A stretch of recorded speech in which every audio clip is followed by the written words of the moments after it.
Chapter 31. Let the fight begin in 3, 2, 1, begin. After the referee's announcement, he stepped back out of the way as the two contestants faced each other.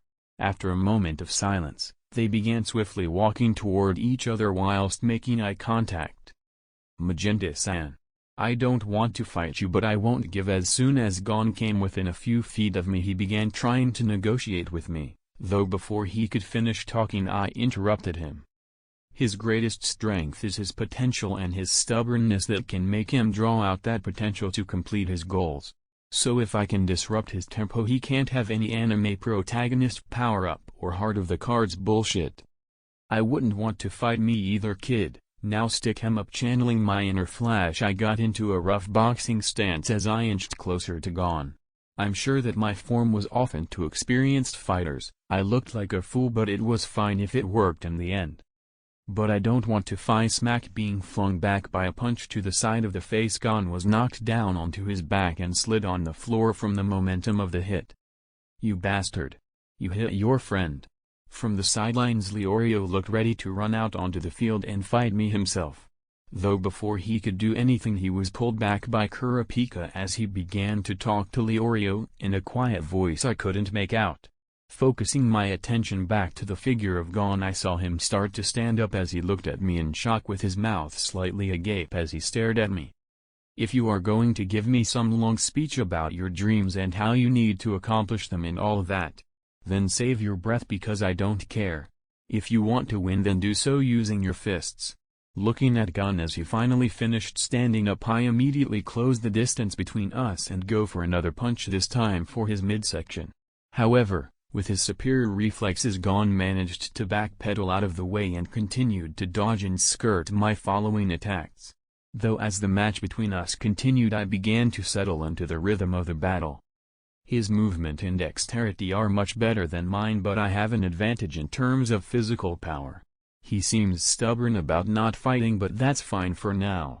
As long as I can continue to learn how he moves and maybe integrate a bit of his style into mine, I can tilt the favor of this fight in my favor, adjusting my footing a bit as I sent a low kick and finally connected a hit as I sent Gon to the floor for a second time during this match. Pant, I said I won't fight you. Angrily shouting at me, Gon stared at me with his fists clenched tightly as he stood back up again. That sort of mindset is either going to get yourself or someone you know killed, so let me be nice enough to knock that idea out of your head. Alluding to possible future events, I warned my recently made friend as I approached him to resume the fight. And once the battle started up again, Gon continued to tire himself out as he expelled more energy dodging my attacks than if he blocked or traded blows with me. Slowly he began to lose ground as I learned his attack patterns. I ended up learning more in this short spar than I did in my whole week in this new world.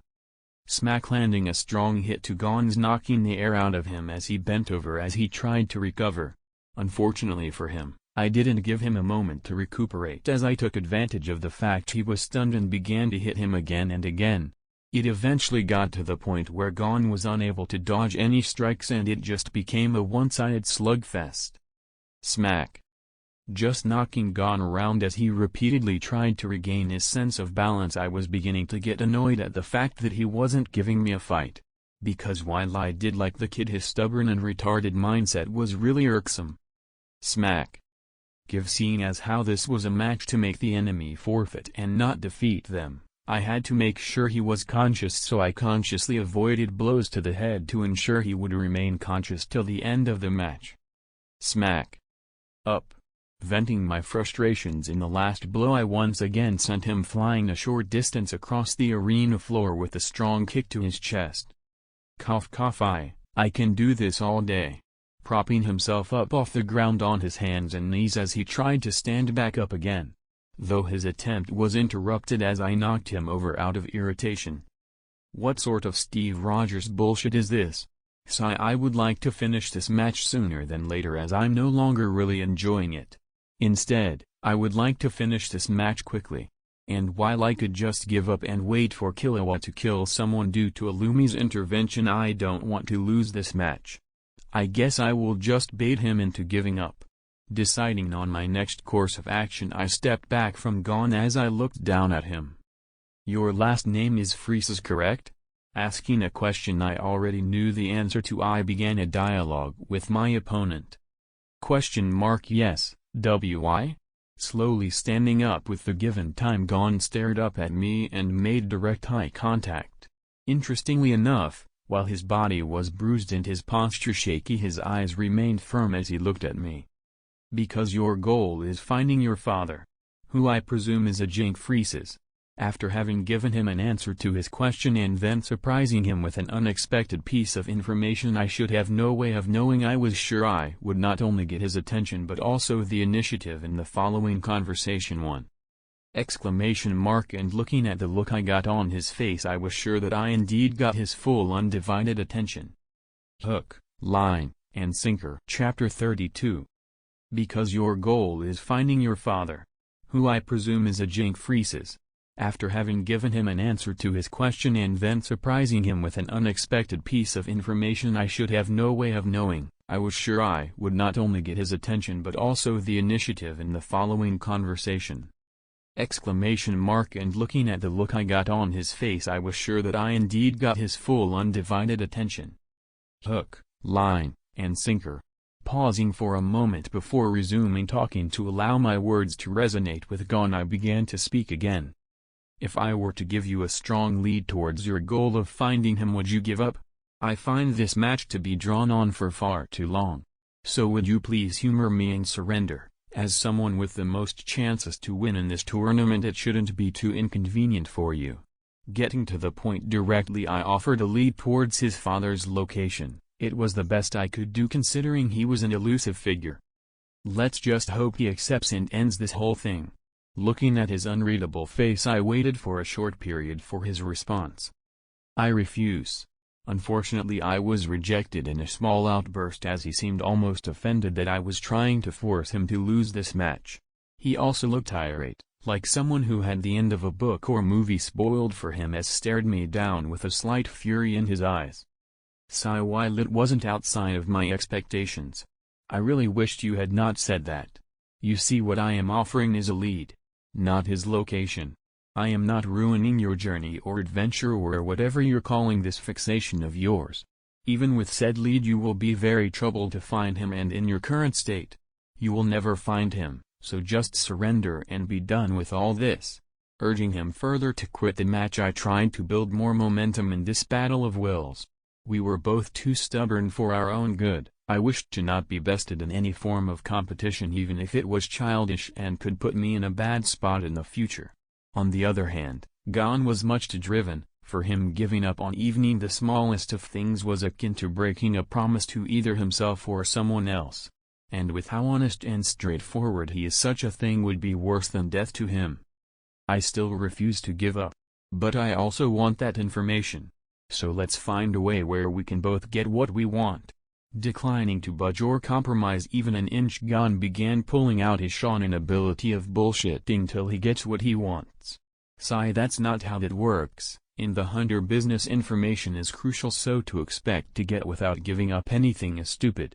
There is no finding a way where we both get what we want. You cannot just bend the rules when they inconvenience you.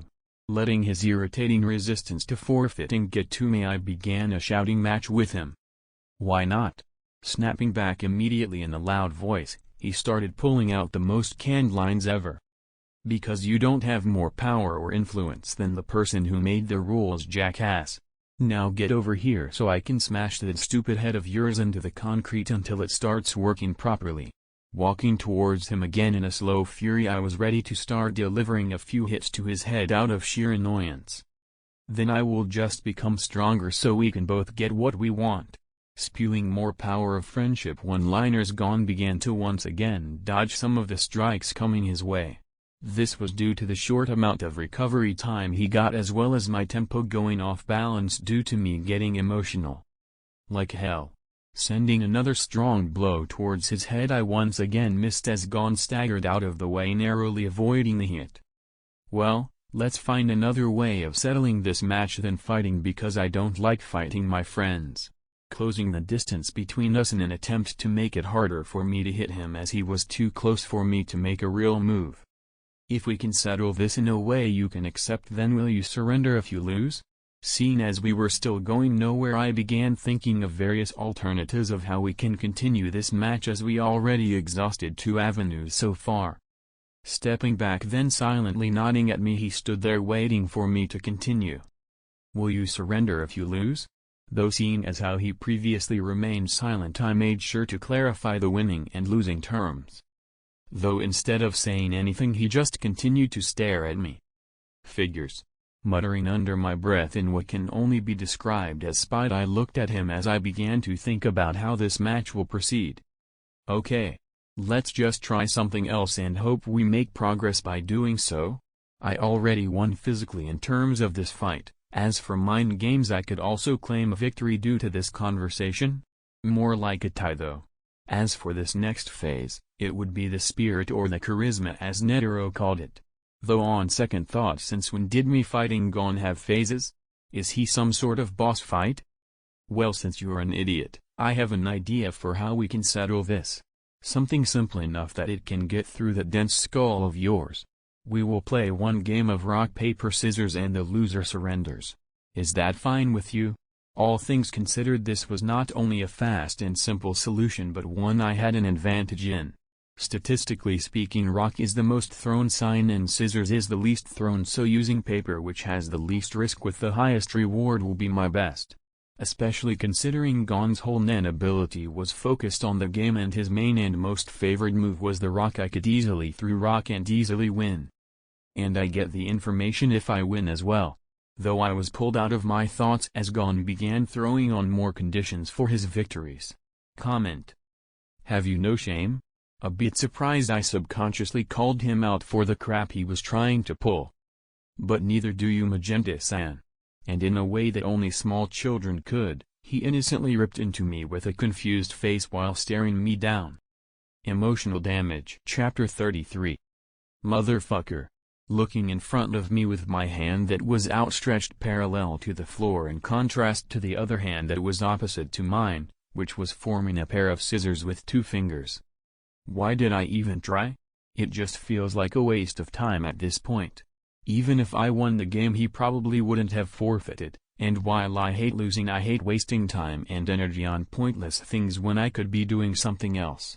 Ignoring the excited cheering of Gon and maybe a couple of cheerful shouts from the handful of contestants that were actually interested in our fight, I look over at the referee and pause for a moment before finally declaring my loss in the match. Afterward, I walked back to the sidelines and began spectating the following rounds in silence. Not out of interest for the matches, mostly due to how subpar they all are. Most people who got here have higher potential than actual strength.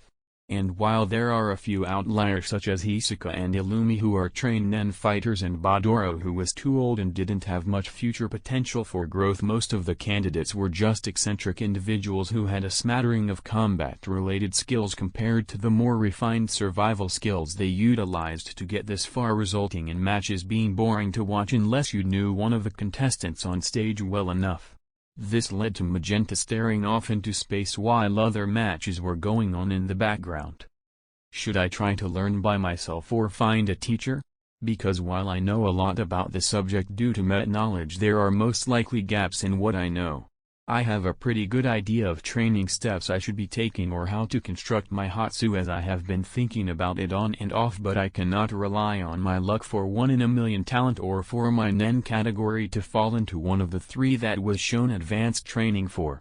So while I have a good foundation and a bit of advanced knowledge, I need something to fill in that info gap. Deciding to put off my problem regarding learning Nen for later, as I witnessed a large amount of outcry from the various other contestants around me. Finally looking up at what was happening on the stage, I found Killua covered in blood spatters over the dead body of Pakal. Geez, what got him so riled up? Contrary to my easygoing attitude I was displaying, I was looking at the dead body on the ground and considering the ramifications it had in the future. Because while a minor character, Pakal was the one to bring Ponzu to NGL and consequently the one who got themselves killed by the Chimera ants, leading to many ants developing Nen abilities after eating their bodies. Meaning the ants could be considerably weaker in the future or possibly stronger if someone else ends up taking the job those 2 did in the original timeline. Step step step. With soft yet resounding footsteps Killua walked towards the doorway, leaving small bloody footprints on the light gray stone tiles that the floor of the arena was comprised of. Ignoring the various calls and outrage from the staff and other contestants, he eventually made it to the door before slowly opening it and taking a sharp left, walking out of sight from everyone and disappearing. Man, he must really be out of it right now. Speaking out loud to myself while gauging the various reactions around the room, I was met with anything from shock, indifference, and even excitement. I guess some people were just happy to get their hunter license, though I cannot blame them, as it really is nice to not sit out all these fights, otherwise we would be here all day.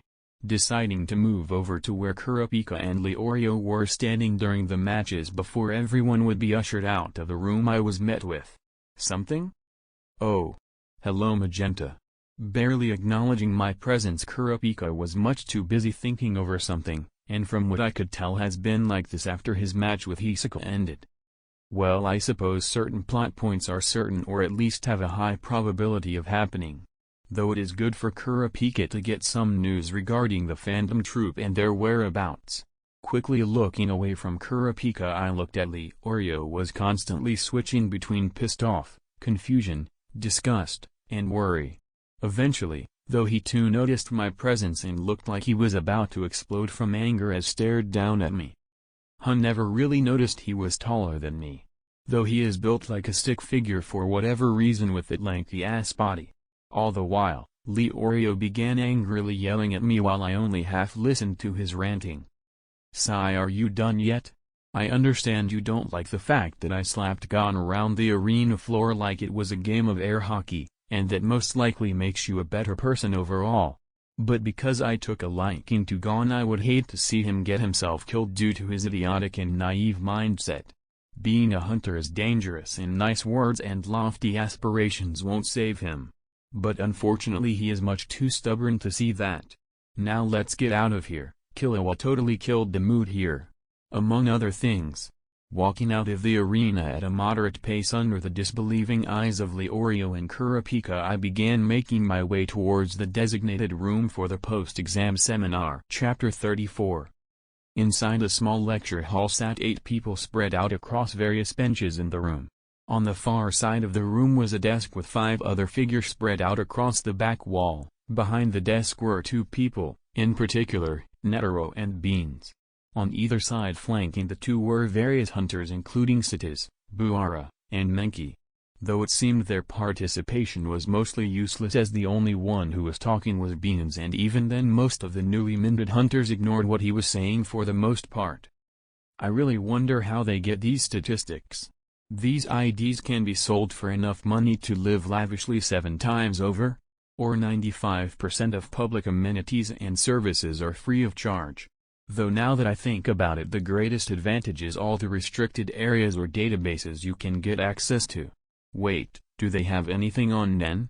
Most likely they only have the basics, as they prefer these things to be carried on through word of mouth.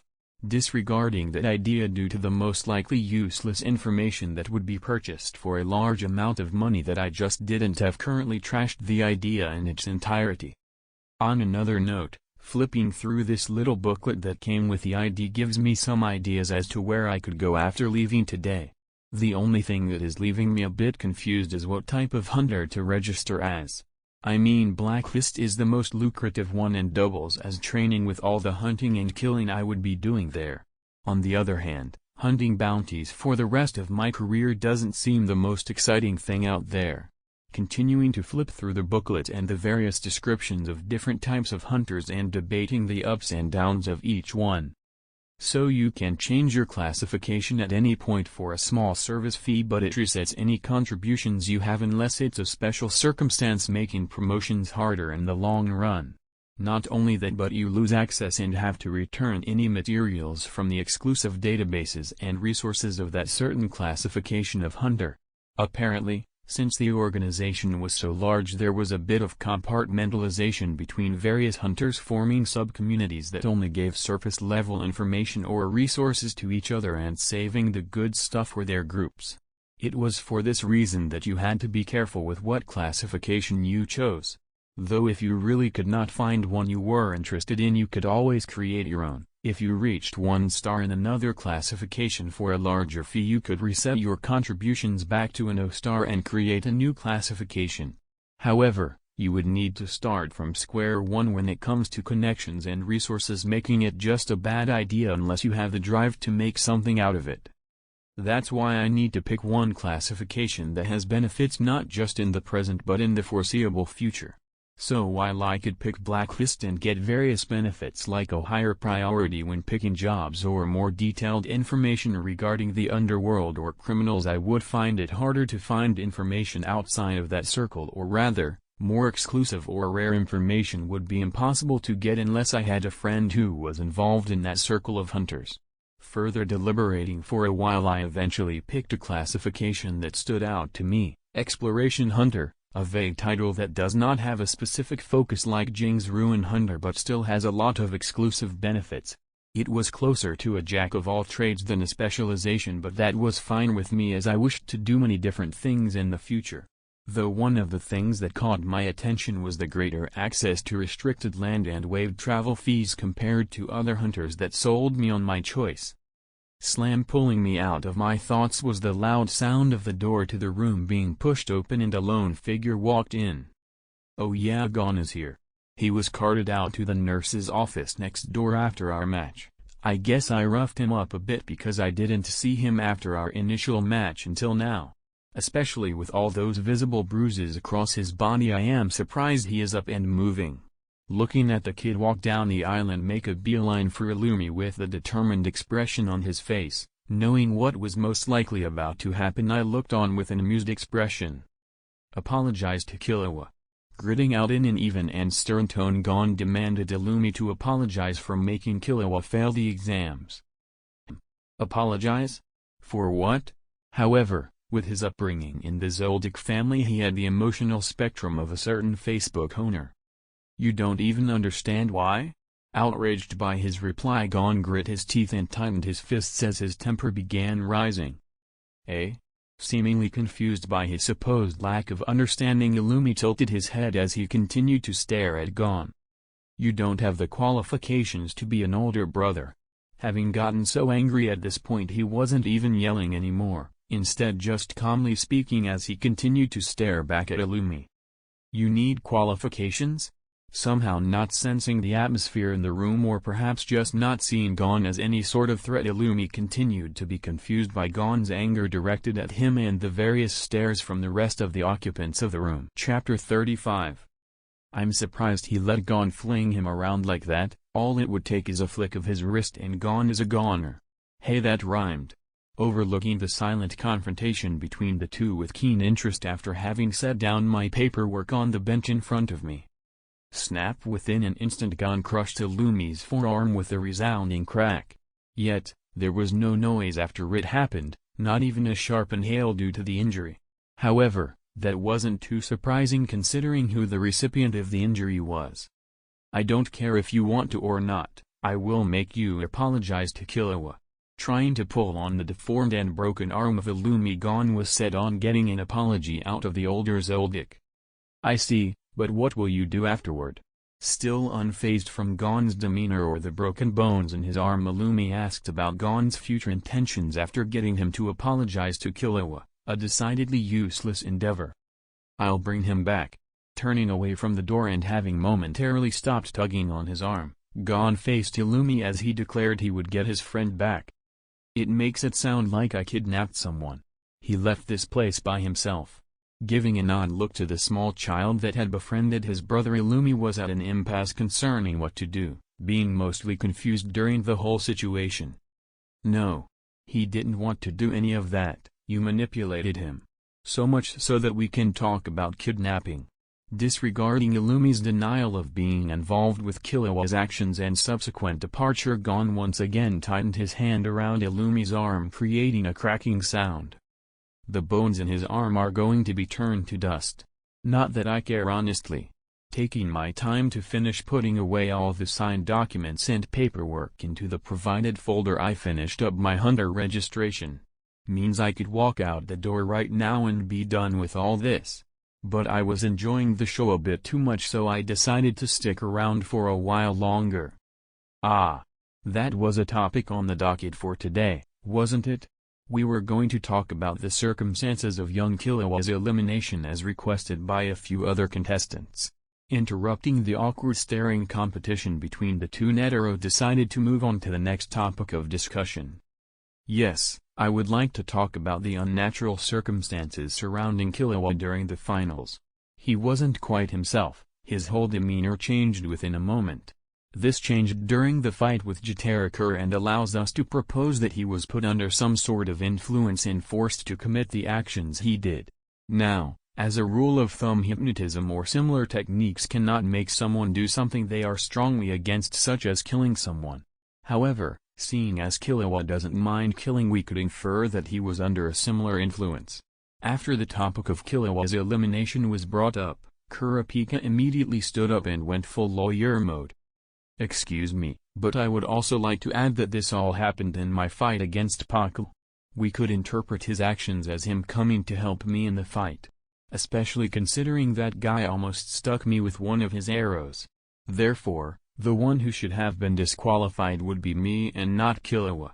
Joining in, Leorio also came to Killua's defense, bringing up the events of his match to strengthen their joint argument. Man, I really wasn't paying attention during the fight. Almost getting shot with an arrow? Ah, yeah, weapons were allowed, weren't they? Though I didn't see any arrows fired off during the match. Also, wasn't I supposed to have another match? Did they just skip my match and fail me because I wasn't paying attention? I mean, learning to respond to a new name has been troubling. As my train of thought slowly derailed as I reflected on my lack of participation in the final exams. In any case, he wasn't in his right mind when he got disqualified, making it unjust. I hope you can reconsider regarding the situation. Pulling me out of my thoughts was Kurapika's closing statement. Oh. I see, but that is all conjecture, is it not? You have no proof to back up these claims of yours. There is nothing that can prove he was asked to assist someone or had been hypnotized beforehand. Deciding to put his foot down, Netero picked apart each point of the provided arguments and shut down all counter-arguments in the process. TCH. Gritting his teeth in anger, Leorio snappily sat down and propped his head up on his arm as he glared at the chairman of the Hunter Association. Slowly going back to his seat with a frown on his face, Kurapika closed his eyes, seemingly reflecting on the events that just occurred. Meanwhile, Gon was silent as he stood in the middle of the room alongside Illumi with a slight frown on his face. Wow, this is a bunch of bullshit. And I thought I was shameless. I mean, the chairman probably knows what is going on. I mean, I don't remember how exactly the Nen Needle knows, but I am sure he could have seen the signs of manipulation. Well, voicing any of these complaints will only bring me trouble, as more questions start rising as to how I know about Nen or Zoldyck main family members Hatsu without being a practitioner myself. Yeah, I'll keep quiet. Deciding to not investigate where I am unwanted, I kept quiet as the meeting slowly began to come to a close. After all, as my father used to say, fuck around, soon you won't be around. Gathering my things, I made my way for the door, deciding to ignore the continued drama revolving around Killua. Chapter 36 was another Werther's notice, so it skipped Chapter 37. Clank clank clank. With a metallic ring of footsteps on a set of fold-out stairs, a figure emerged from the small-scale airship. This was of course Magenta, who used his newfound privilege and access to information to book a private flight to a restricted location. I mean, when I said I had a plan, it was more of a general idea, and actually coming here, well, that was on impulse. I mean, fighting or adapting to dangerous locations is a great way to get stronger. Or at least I think so. Might just be my inner One Piece fan showing. Walking a small distance from the grounded airship, I reached the edge of the cliff overlooking the dry sandy valley I found myself at. Alright boss. I am outta here before something unfortunate happens. I will come back here to pick you up a month from now at noon. Making himself known was the private pilot I had hired, a shorter man in casual clothes with his only notable features being his flight headset and the Hunter Association logo on his lapel. quickly going back into the airship without waiting for a response and taking off a moment later. "Alright, see you then. God, what am I paying him for?" Turning away from the valley below, I moved back towards the assorted luggage I prepared before coming here to the barren sea. Yeah. I am not seeing any water here, only sand. But I guess that's where the barren part comes from. Looking down at the supplies I prepared for an ocean/island trip with a blank face. I should have done some research. Instead, I just looked at danger level ratings of various locations. Though I would like to say in my defense, there was a train of thought. Just not a well-planned one. I just went to a location a bit more dangerous than the Swindler Swamp. Quickly opening my bags and taking out all items that cannot be used in this desert, and moved out from my landing zone as possible predators could be closing on my location due to the noise from the airship. Regardless of this not going to plan, I will be staying here for a month. During this time I will be completing some of the requests I found on the Hunter website and this area for some cash before jumping to another location. Hopefully, by the end of this, I will be stronger, have a good grasp on Nen fundamentals and possibly some of the advanced techniques, and have quite a lot of money in my bank account that I set up before heading here, moving down towards the base of the cliff towards the valley with my target on the horizon. Looks like this place is made of large plains of sand with a few rocky outcrops scattered around akin to small islands in this sea of sands. Moving towards the nearest rock structure, I began to mentally thank my choice of clothes. Gone was the thick heavy purple coat, instead replaced by a thin button-up white shirt and a pair of purple cargo shorts. I mean, tropical is close enough to desert. With exception of the most likely poisonous creatures, both diurnal and nocturnal predators, extreme temperatures, and almost no water. Fuck. Ending my ramblings to myself with a shout of anger at my current circumstances. To relieve some of my anger, I am soon interrupted by a loud noise not too far from me. Crumble, crack, boom. The sounds of shifting sands soon turned to the deafening sound of the earth splitting, making way for a large worm-looking creature that towered over me as a pink liquid dripped from its large maw. I know I totally deserve that for doing something so stupid, but a worm monster in a desert? Hasn't that been way too overdone?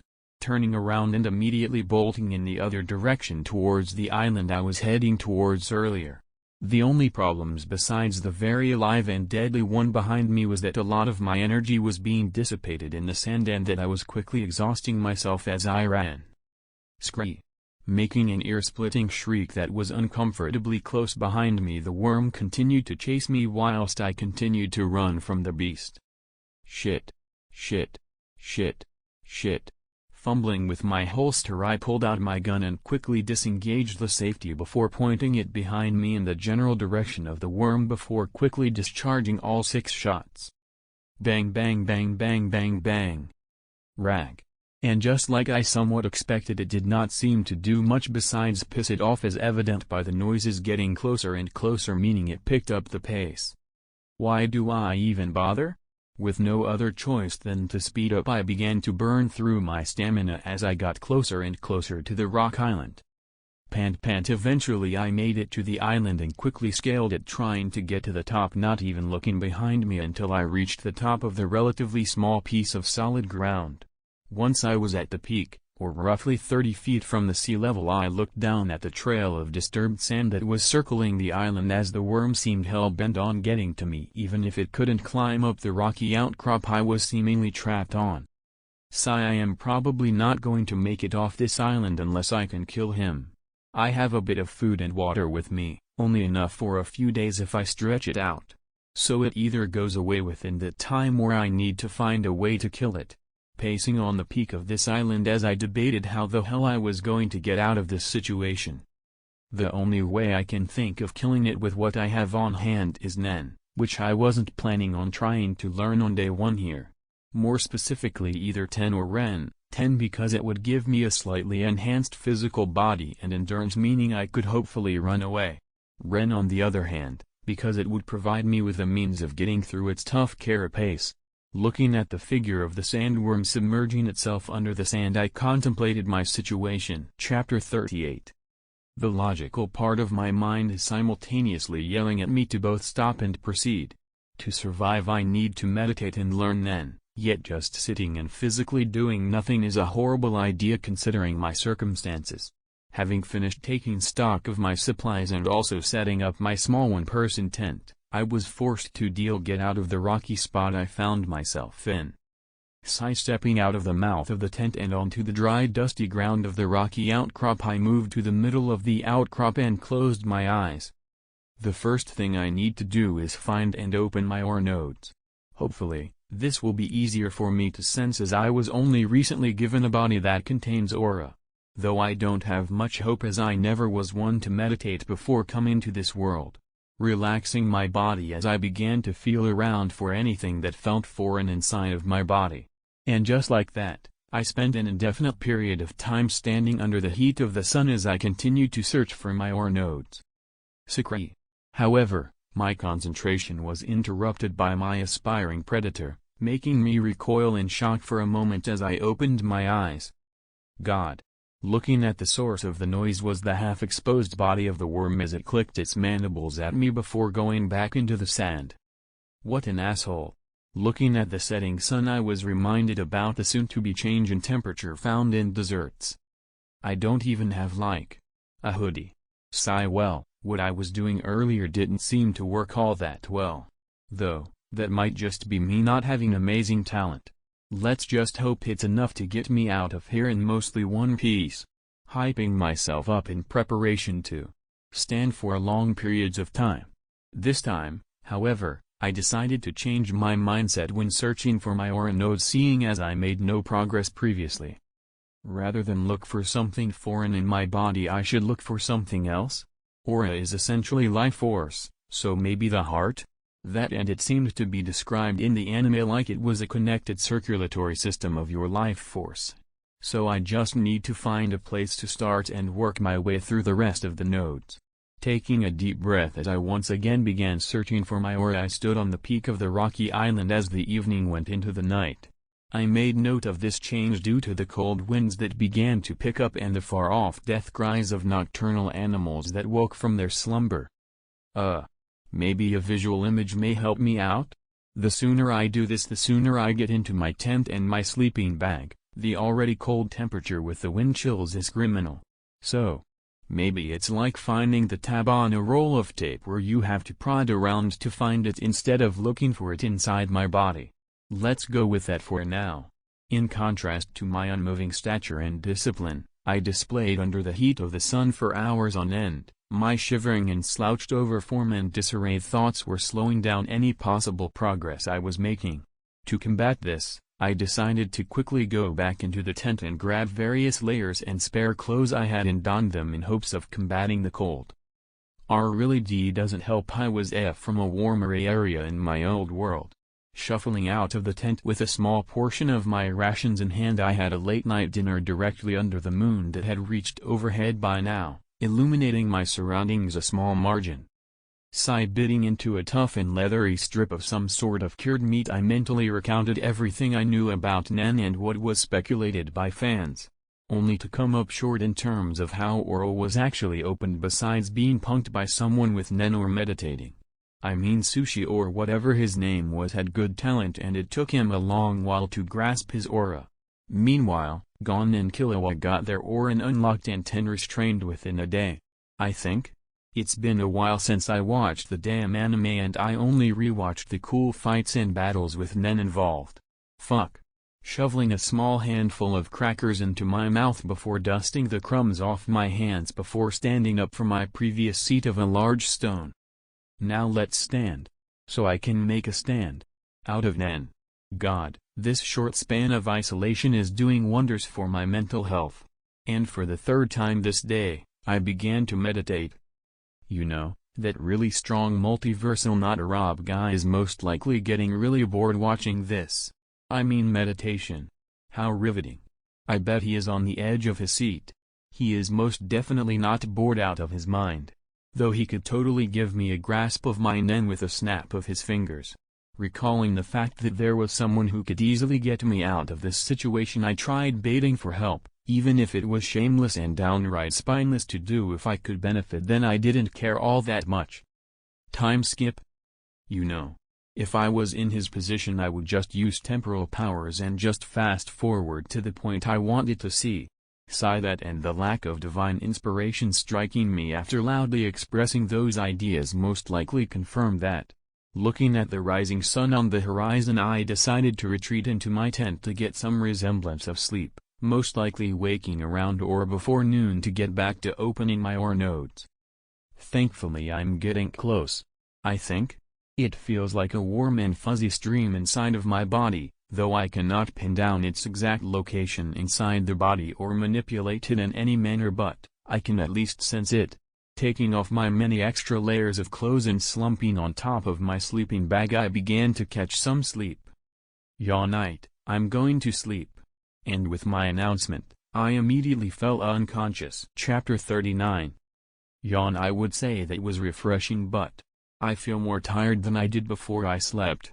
Sluggishly exiting my tent with stiff movements, I made my way to the training area I used the day prior. Or now that I think about it. Earlier today. Sigh, quickly getting into a relaxed stance, I once again focus on the warm fuzzy feeling I discovered earlier, what I presumed to be my aura. And while I could start to feel it inside my body, I was currently unable to pinpoint where it flows and how to manipulate it. Now I just need to focus in on this sensation, where the most energy is concentrated. However the hell I am supposed to do that? Further scrutinizing the warm sensation of my aura, I began to be able to see my aura with greater focus. It was almost like the reverse of squinting at a little lamppost, going from a fuzzy large luminescent fog into a sharp and defined source of light. Finally being able to take a peek at my aura system, I was truly intrigued by its mysticism. Looking at the numerous knot-like area within myself that were most likely the nodes I was looking for, I was a bit relieved. Well, I may not have the greatest talent out there, it should be enough to become pretty strong as long as I continue to train and work hard. I mean, being able to sense my aura to such a degree after what? A day and a half is really good. That and the fact that those who awaken aura become stronger and live longer lives due to the full grasp one gains over their life force. Fuck. This is just cultivation bullshit when you think about it. As I continued to voice my thoughts in an attempt to keep my spirit high, I ended up failing due to recalling the most god-awful form of literature from my past life. Forgetting the last 30 seconds, let's proceed to manipulating my nen. And with that, I spent the next few hours trying various mental or even physical actions while studying the movement of my dormant aura in hopes of grasping control of it. And while progress was slow, I eventually managed to unearth my aura that began to seep out of my skin in an unrestrained yet viscous motion. Inhale. With my focus soaring higher than it had been for the previous few hours, I began to wrangle control of my aura that was trying to pour outside of my body into a very unrefined and sloppy 10. Afterward, I continued to maintain my 10 as I continued to get my proficiency in using it to at least that of a novice. Sigh. Sitting down after managing to get a better hang of the feeling, I began to relax as the amount of aura surrounding my body in a defensive film shrunk to a near hair's width layer. Though said layer was no longer visible or served to protect me, it still kept my vitality and aura from leaving my body. It's like riding a bike. Once you learn, you can't really forget it, though you can learn to do some cool shit with enough practice. Flaring up my 10 by a small amount once again to double-check I still had control over it, I was pleasantly surprised to see it once again grow in size to cover my body. Though the quality and consistency is god-awful. Looking at the uneven and constantly shifting surface of my 10, I decided to not jump the gun when dealing with the sandworm and doubled down on my practice with renewed vigor that releasing my aura gave me. Growl. Being alerted by the sound of my stomach, I decided to postpone my training as I went back to my tent to rummage through my tent for food. Grabbing my small canteen and preserved meat jerky, I went over to the small rock I have been using as a bench for the few breaks I have taken during my training. Now that I think about it, I should probably check my nen type before I run out of water. Because while I may know enhancers are straightforward and whatever kilowatts are fickle, I don't remember much of Hisoka's nen test or whatever, but I do know for the most part what the water divination was. though my interest in my nen category was not just out of interest but also because I wished to know if my new body affected my nen type. Because while I really only know a couple of characteristics and their corresponding nen types, I figured I would always be a manipulator, but making a stand would be a Hatsu of a transmuter, emitter, or specialist in my opinion. Though to do that I would need to learn Ren before doing water divination, something I planned on doing after I get a bit better with my ten. Setting aside the canteen of water, I continued to chew on the jerky while continuously releasing and suppressing my ten to decrease its deployment time. While I'm not seeing immediate gains, hopefully with the handful of days I can camp out here with my remaining rations I will be able to defeat this worm fucker and get something nice to eat or drink. Continuing with various forms of training, I tried to round out my skill set. Of course, trying to minimize the time it took to deploy my 10, as I was under no illusion of keeping it up 24/7 currently. But I was also trying to decrease wasted aura by getting a better feel for my control. However, most importantly was strengthening my 10 by increasing the aura I put into it, slowly pushing more and more of my aura into the shroud until I reached the limit of what my aura reserves could feasibly support. Since I have no real metric for aura quantity, I'll just assume I have an average amount. I mean, there was no Super Saiyan level of aura burst when I released my aura for the first time. Well, it just means I need to get more fine control of my aura if that's the case. As I continued to train, the sun set for the second time, marking the end of my second day within the unforgiving desert. Chapter 40. No, definitely not like that. Honestly, I thought I would have figured this out already. Looking at the aura that is being expelled from my body in no small amount of frustration, I pondered what it was exactly that I was doing wrong. I figured Ren would just be expelling aura with the intent of Ren or attacking something. Quickly retracting my aura back into a stable 10, I began to consider what I was missing. I mean, Ren was always depicted as being more explosive. Or was that one of the advanced techniques? I know the general idea is expelling more aura than your typical 10, but maybe it has to do with density? Or speed? Musing to myself as I continue to change various factors whilst expelling my aura. You know, while I figured I could easily learn Nen using meta-knowledge, this shit is hard. I'll probably have to look for a Nen master for pointers in the future. Still having trouble with the next step of my Nen training, I began rethinking my plan on learning by myself. While I certainly had an advantage over any other individual, the fact that the scope of my knowledge was small and mostly forgotten besides key points and persons. Quickly stopping my previous train of thought, I snapped my attention back to my aura, which had a slight change in state. Instead of a gel-like layer of aura that signified 10, my aura began to turn into airy wisp-like tendrils emanating from the very tips of my aura.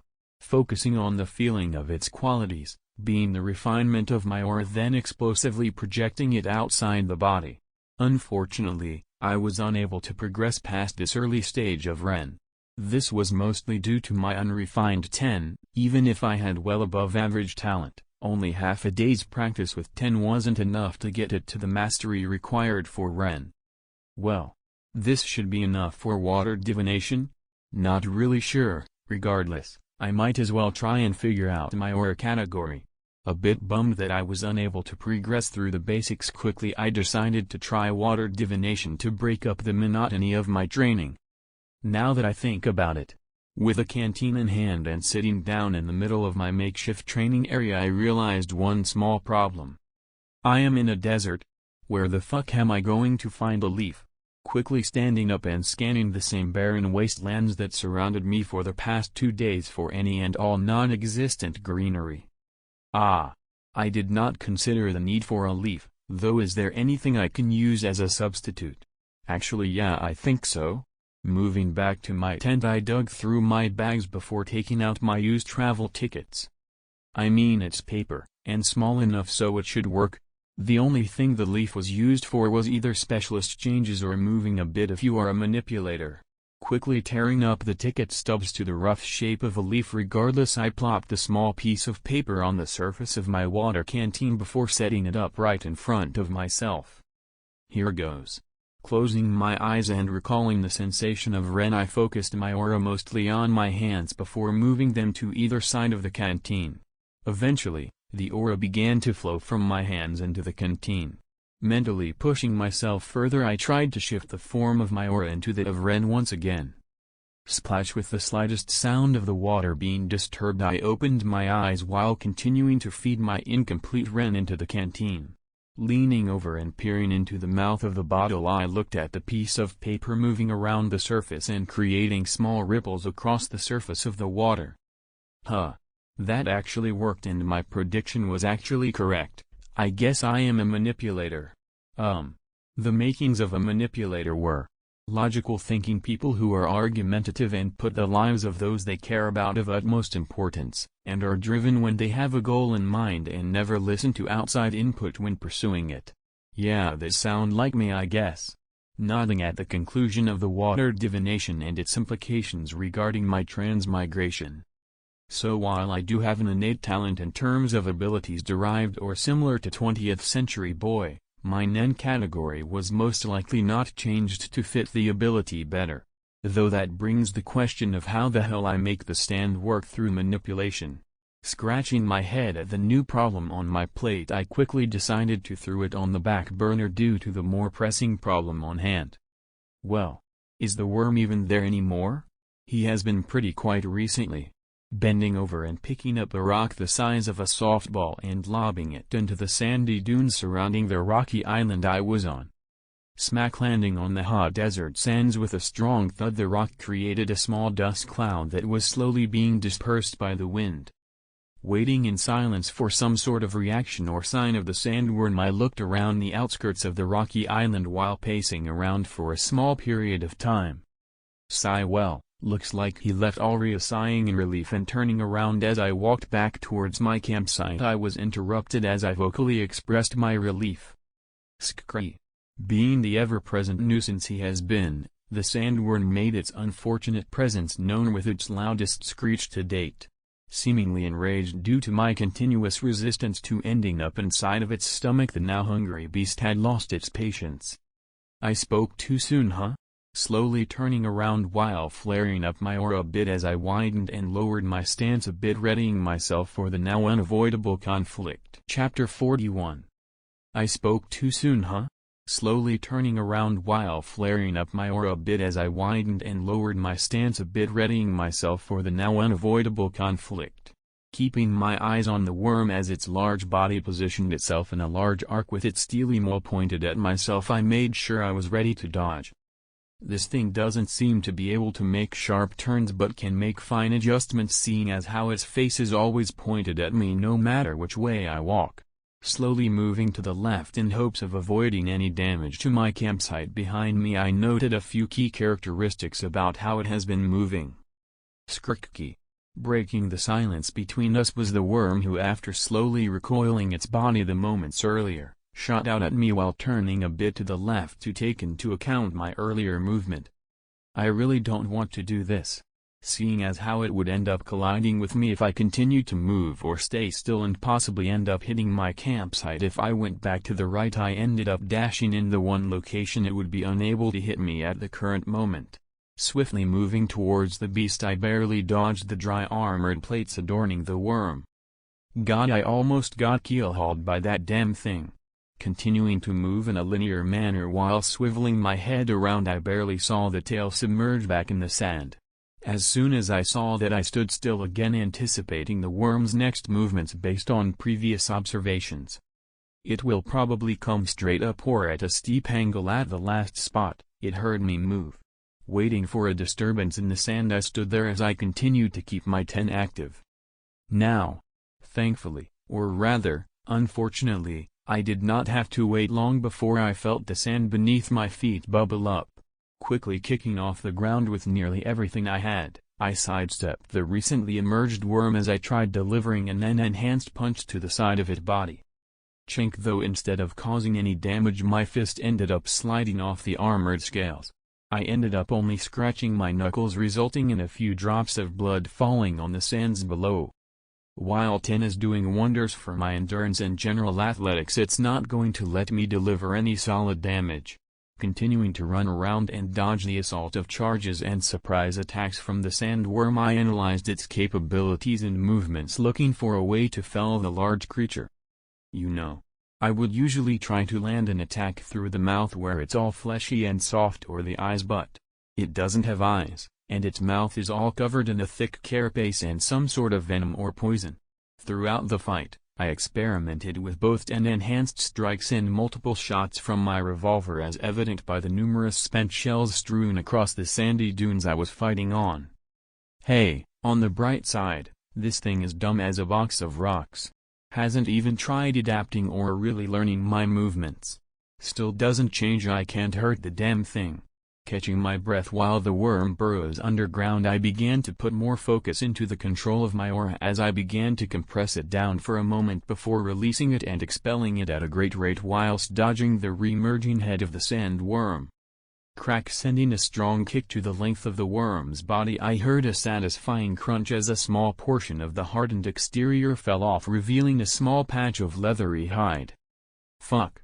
Cursing under my breath, I brought my foot down as I tried to keep my focus on the worm and ignore the large amount of pain in my shin. And while the pain was distracting, what had most of my attention apart from the worm was the large amount of aura lost in that attack. Man, I suck at this. My pseudo-ren takes up a lot of my aura and I can't really hold it for long periods of time while fighting this thing. Quickly retracting my aura back into 10, I began to deal with the frenzied movements of the worm. Apparently, it hadn't ever been injured much in its life, so having been dealt a solid blow, it's been freaking out. Wow. Who pissed you off? Dodging a lunge that was aimed square at my head by rolling down the top of the dune I was previously standing on, I hurriedly stood up as I continued to dodge the various attacks it threw at me, while occasionally landing a strong hit to its scales. I had purposefully aimed most of the attacks near the neck or head when it comes out of the ground to reveal a large patch of exposed skin.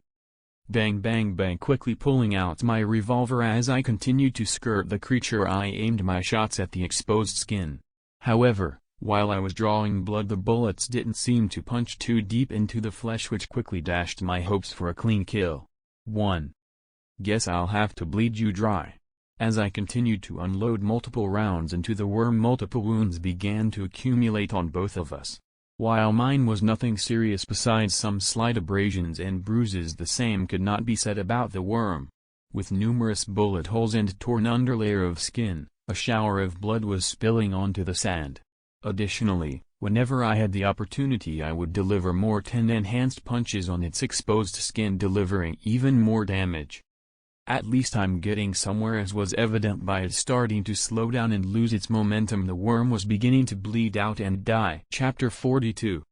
Fucking hell, just die already. Continuing to run from the sandworm for a far longer period than I originally calculated, I was somewhat impressed by its drive to kill me. Having spilled more than enough blood, the sand within the dune was beginning to turn to a red sticky paste, making movement even harder than it already was. Smack! Delivering another strike to the exposed wound of the worm, I duck out of the way as its tail flailed at my general vicinity. Had it done this earlier, I may have sustained a great deal of damage, but the large number of injuries it has gathered over the course of this fight has rendered it to a sluggish and weakened state. Squelch!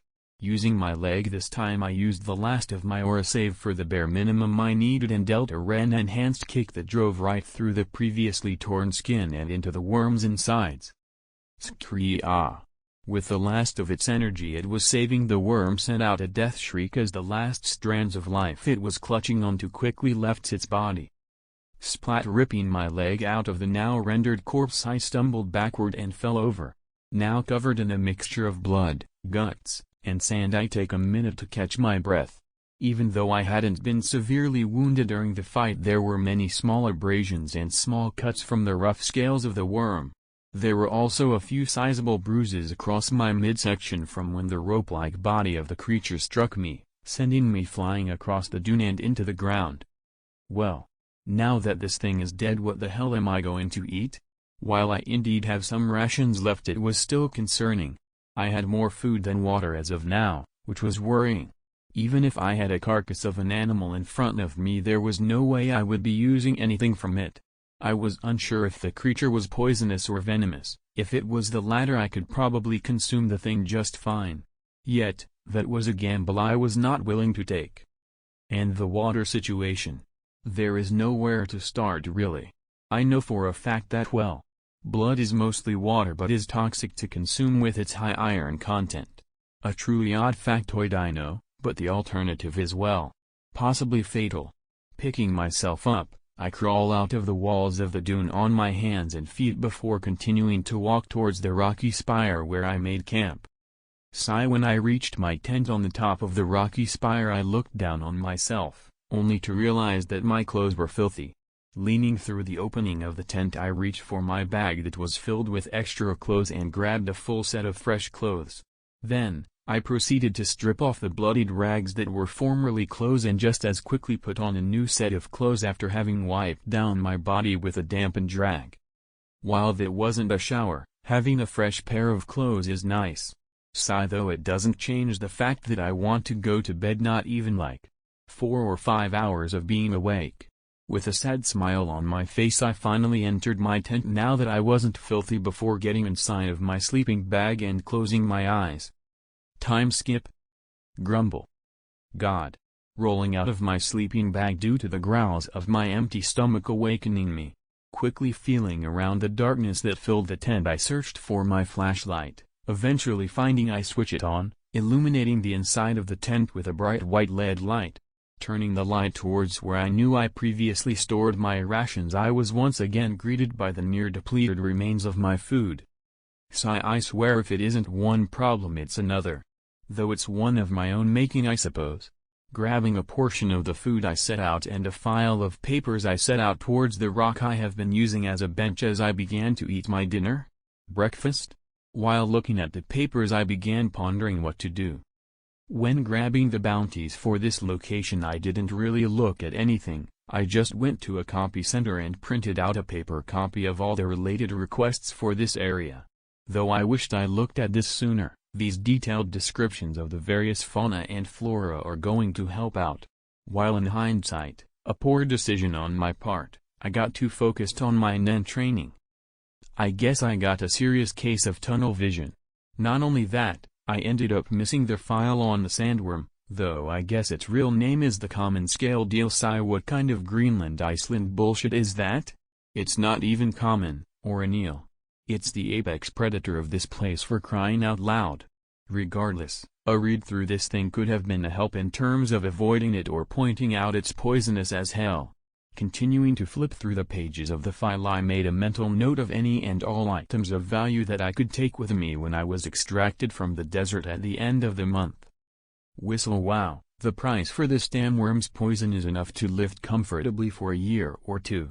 Though not much else from its corpse is worth that much for the trouble of preserving the components of the corpse.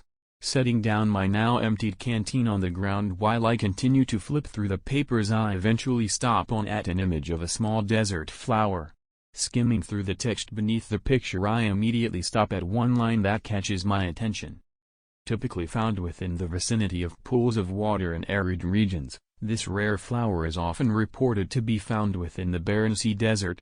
Specifically, it is found in the local oasis that is locally referred to as the Eye of the Desert. Aspiring collectors of this flower should be aware of the increasing population of dangerous creatures near the oasis. Finished reading the passage, I set down the file while planning my trip to the desert oasis. Chapter 43. An oasis indeed. Just reading about the place is going to make this trip worth it. Walking across the rolling sand dunes under the moonlight, I was making my way towards the oasis. After packing up my campsite, I had a bit of trouble orienting myself in the right direction, but I eventually figured it out with the help of a compass and printed map included in the file. Though walking in the freezing temperatures of the desert at night sucks. Continuing to move towards the oasis, I made sure to be cautious and aware of my surroundings. Even if I had come out on top of that sandworm, I still had no desire to encounter more hostile creatures if it could be prevented. Though I don't think I'll be able to do that when I get closer to that oasis. Mentally shrugging and putting the issue aside, for now, I slowly came to a stop at the base of another rocky island. Deciding to take a break for a while, I climbed up onto the island before sitting down for a moment. Not wanting to sit idly and waste my time, I began to train by manipulating my aura. This isn't so bad.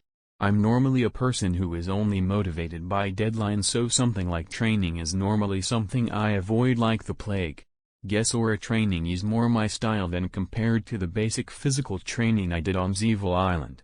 Slowly molding my aura like putty and beginning to focus its concentration towards my fists, I noticed greater ease with which I could control my aura.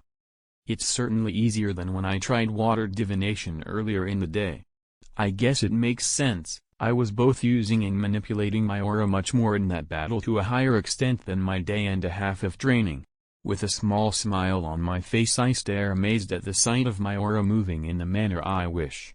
Of course, it's still crude and nowhere near refined in the grand scheme of things, but it is still a large improvement.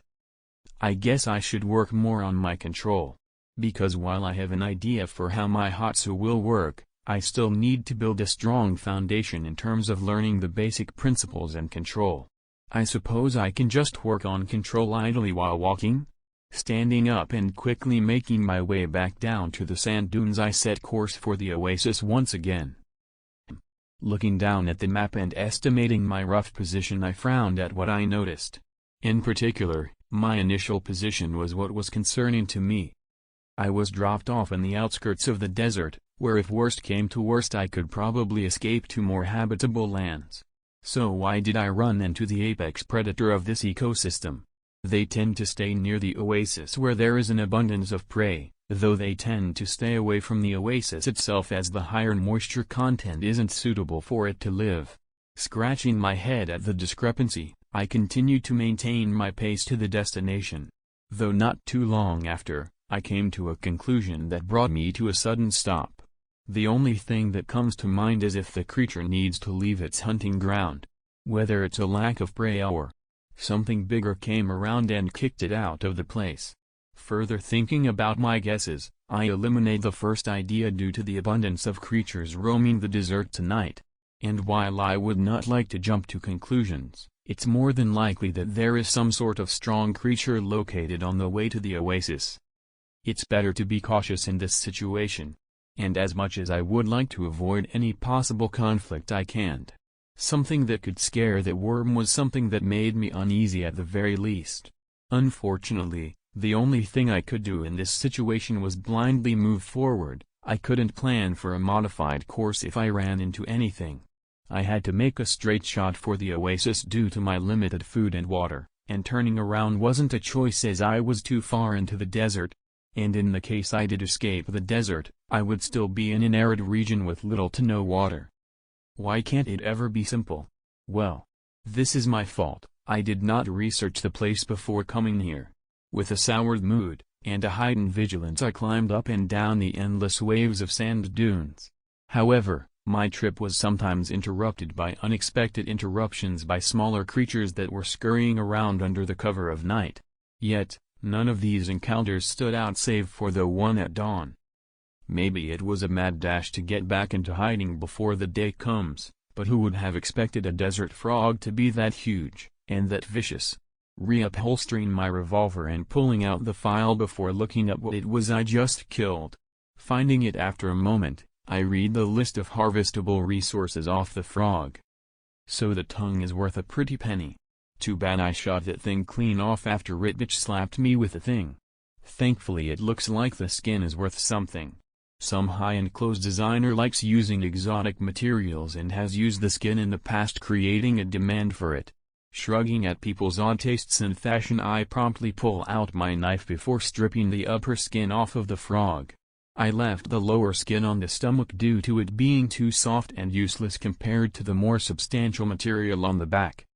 Well, all this looting will pay off. Eventually. Scrunching my nose at the pungent smell of the dead frog sticking to both myself and my belongings, I went back to hiking my way to my destination as the sun began to rise above the horizon. Chapter 45 is another author's note, so it's skipped. Chapter 44. Youch. I really need to get better at fighting, because getting all cut up like this sucks. Bandaging up numerous cuts and slashes across my body while furiously cursing under my breath all the while. It had been nearly half a day since I started scavenging my kills along the way to the oasis, and for a while, it was going well. During the daytime, the number of creatures out and about is rather small in comparison to the swarms of deadly creatures at night. My main mistake was the large amount of scavenged animal parts strapped to the outside of my backpack. As soon as night came around, I attracted everything within a mile's radius that wanted to kill me. And as much as I would love to clean out these wounds, I only have so much antiseptic and I cannot refuse to waste any more water at this point. Situated on a nearby rock island, I finished dressing up the last of my injuries. Leaning my back against the cold stone I was propped up against, I began to flood my body with my tin as I began to recuperate for a while. Sigh, that feels better. Though I wish my pain tolerance wasn't so pitiful after sitting in that state for a while more. I eventually pull myself together and get back to marching in the desert. While I had lost a bit of speed and my movements more stiff, the injuries I sustained were only superficial, although they did wonders in worsening my already sour mood. This experience has been a whole ordeal. While I enjoy exploring new places, I'm not sure if this place is even worth the trouble. I mean, it's a desert. All there is here is rocks, sand, and various animals. Looking around at the scenery, or rather lack of it, I began questioning the whole exploration idea. However, I had to remind myself that as of now I had no real choice on what I could do. This oasis better be all it's chalked up to be. With similar downtrodden sentiments in mind, I pushed through the last stretch of the journey. All the while, I began to notice the small shift in scenery. Slowly the concentration of the rocky island clusters began to increase. This turned the monotonous march of the desert into a hike through the rocky outcrops. Something that was much more my style, as my pace speed up significantly as I no longer had to walk on the sand nearly as much. Though I have to remember to pace myself, I have to be on the lookout when I am this close to the finish line. Deciding to take a short detour, I climb up the current island I was on and reach the top within a handful of minutes. From up high, I could finally spot what I have been looking for this whole time. And while I could not make out too many details from afar, the vivid greenery and blue water that was situated within a valley. Well, it's right there, which is certainly nice, but I figured it would be more treacherous getting to this point. While I was certainly banged up at the moment, I assumed from the description that there would be hordes of creatures trying to eat me. Maybe the worm did move out from here due to lack of prey? It is still the dead of the night, meaning there should be numerous animals around here. Yet I cannot spot or hear a single one, unlike when I was in the outskirts or middle areas of a desert. Further focusing on the surroundings further cemented my observation. The eerie silence of the usually active night of the desert was off-putting. But there still remains the possibility of diurnal animals around this area instead of nocturnal, explaining why the sandworm was more active at day. Rationalizing the lack of signs of life, I began piecing together various clues to create various theories. All the while, I was subconsciously trying to avoid or discredit my original and more likely idea of some sort of food chain displacement through a stronger creature moving into this area. Russell deciding to go into the last stretch of the journey in the best condition possible, I began readying myself and supplies. Taking out the last of my food and water, I ate one last meal before moving on to doing regular maintenance on my revolver and making sure everything was in working order. Well, let's just get this over with. Setting off and going back down the side of the island, I move onwards at a slower or a moderate pace. And as I moved closer to the steep rocky walls that surround and fence in the oasis, I encountered nothing. Which did nothing to reassure me. Instead, I felt an uncomfortable sensation that kept nagging at me. Having taken nearly 2 hours to make it to the foot of the valley, I was incredibly tense, with each second passing by more unsettling than the last. As a hunter, I should be trusting instinct and go fuck off, but it is either an uncertain death in the oasis or a certain one within the extreme heat of the desert as I slowly starve and die of dehydration. Stealing my will, I began to walk around the circumference of the valley looking for some sort of entrance into the oasis. I don't like sand. It's coarse and rough and irritating. And it gets everywhere. Especially that last part. Getting sand in an open wound has been enlightening. Further voicing all my complaints to get them out of my system, I then proceed to stop in front of a small opening in the rocky terrain. Chapter 46. Illuminating my way through the cave with my small flashlight, I moved at a slow and deliberate pace. Because, as much as I would like to turn the thing off to hide my presence, having the light on was better than stumbling around in the dark or being unable to see something that could be fatal. As I continued to move through the dry desert cave, I noticed the quiet trickling of moving water. Not only that, but as I descended deeper into the cave, I noticed the bone-dry scenery of before was replaced by whetstone, and further and mainstay cave features like stalagmites and stalactites started appearing. Drip drip drip, and as I reached the lowest part of the cave, it had completely morphed and transformed into something so alien when compared to the barren desert it resides inside of. Pausing for a moment as I took in the strange quietness found only hundreds of feet below the ground. Sure, there was the constant white noise of running water, but besides that, there was nothing as I explored the previously undisturbed silence. I might as well fill up on water while I am here. Snapping out of my trance for a moment, I moved to the side of the narrow walkway that leads to a steep drop into a swift stream a few feet down. Securing my hands on the ledge and sliding down the side of the wall, I reached down with one of my hands and dipped my prepared canteens into the stream, filling them and throwing them back up onto the path. Afterward, I pulled myself up and made a mental note to boil the water at a later time. Picking up my flashlight and backpack I set aside moments earlier, I begin the even slower process of ascending the cave. After all, climbing up the narrow and unfriendly winding paths of the cave would have already been troublesome. Adding in the fact they are slick due to the wet mineral-rich material the ground is made of, meant that my already sluggish pace was further slowed down. Tack-tack echoing through the cramped interior of the cave was the sound of my footfalls as I neared closer and closer to the surface. As evidence of the end of my ascent nearing was the quickly fleeing silence I began to become accustomed to. At first, the sound of running water vanished as I continued to climb in complete silence. Eventually, though, the slight whistle of moving wind began to fill my ears. With the slight scraping of dry stone against my boots, I realized that I would be nearing my destination soon. Sigh. After taking a deep breath, I quickly made note of the fact that I had relaxed my guard. The dark and quiet atmosphere of the cave was naturally relaxing to me, giving me ample time to lull into a quiet, comfortable sense of contentedness as I slowly made my way through the cave. All this need for vigilance and readiness is certainly bad for my health.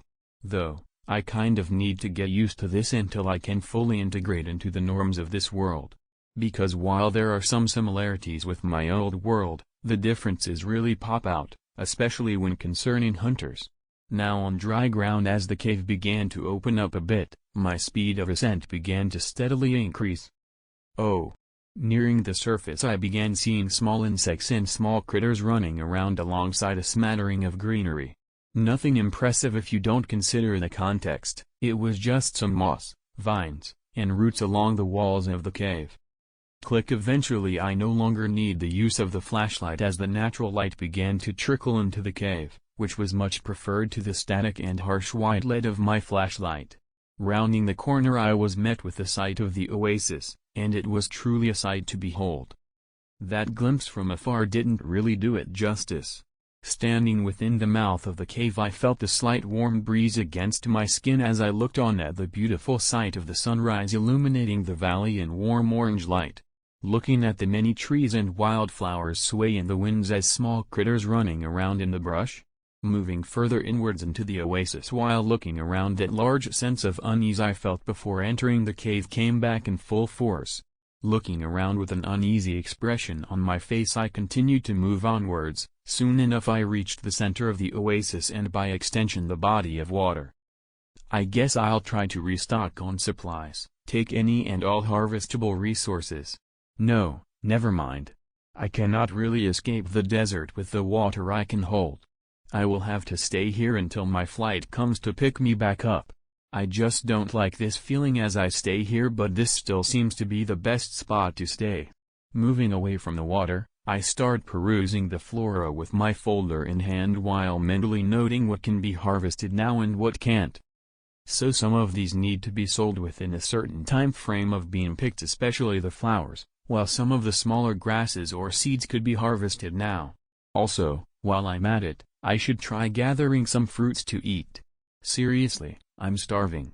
With a knife in hand, I began moving through the foliage as I accumulated even more sellable items on my increasingly large backpack. And after a while of doing that, I decided to take a small break near the lake as I began eating the small collection of fruits and nuts I managed to gather.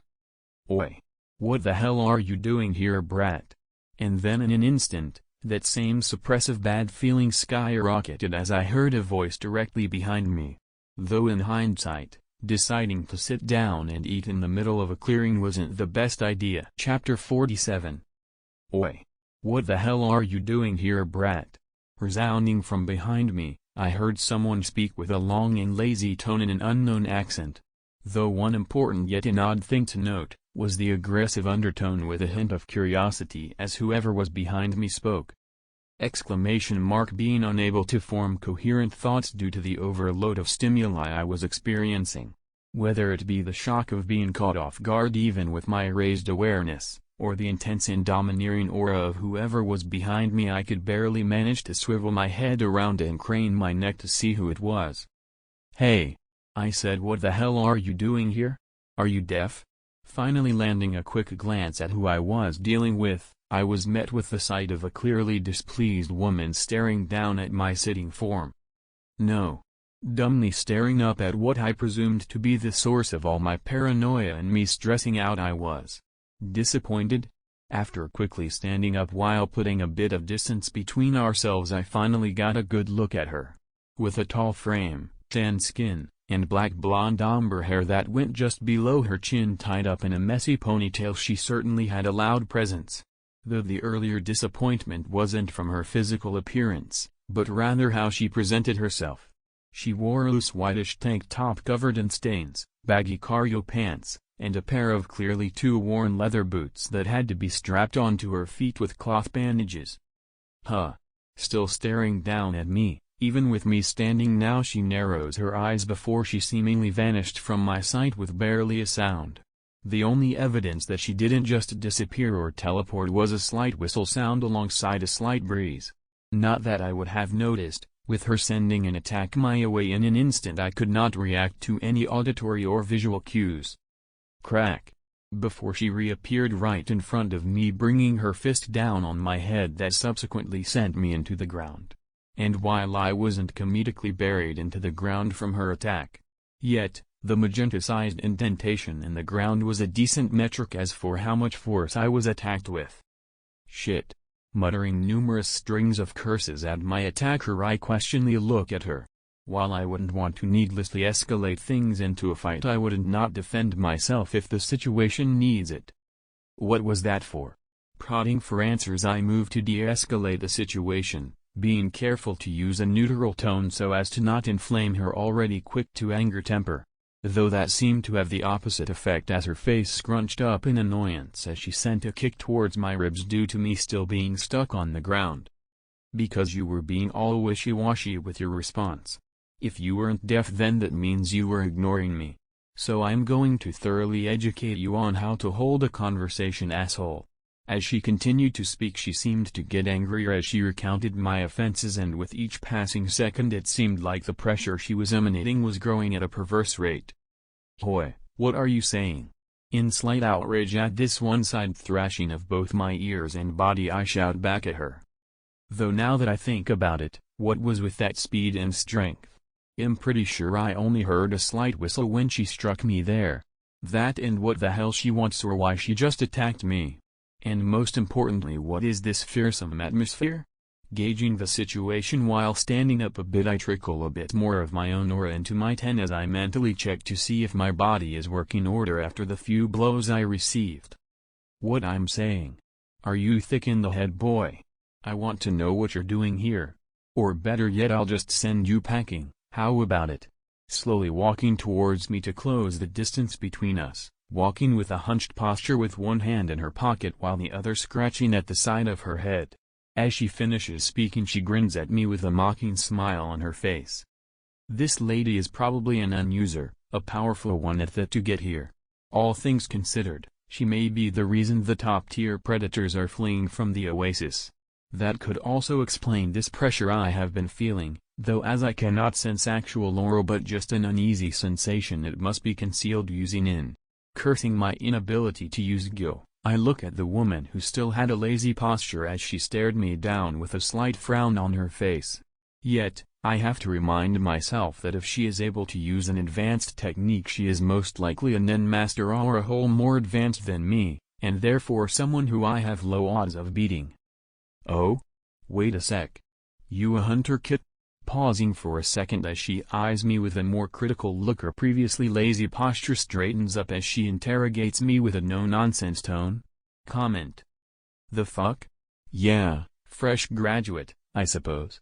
Why are you asking anyways? With what was probably a strange look on my face due to her sudden shift of demeanor, I subconsciously blurt out the answer to her question. A fresh graduate. And you already know Nen. That's not something you see every day for sure. Well, it's not like a non-hunter hasn't used Nen before? As she stared at me with an appraising look she seemed to be considering something. Staring at her in a tense silence, I began to slightly kick the tip of my boot on the ground as I readied myself to make a run for it if needed.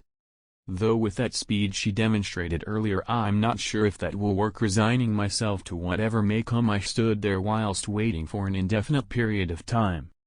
Okay. I have decided, you shall be my student. With someone with such a head start, getting to 1 star and by extension me to 2 stars will be a breeze. That promotion is already mine. Bwahahaha. Throwing her head back she bursts into a victory celebration as she walks over to my shocked still self and grabs me by the collar of my shirt and drags me towards the wooded area of the oasis. What the fuck? You're student? Chapter 48. So what exactly is happening here? With no small amount of disbelief on my face I looked over at the other occupant of the felled tree trunk I was sitting on. While waiting for a response I decided to take a spoonful of some sort of meat stew. That's about as salty as the average Hoi 4 player. Scrunching my face up at the taste of the meal I decide to set it aside before turning to my recent teacher whose name I still haven't learned.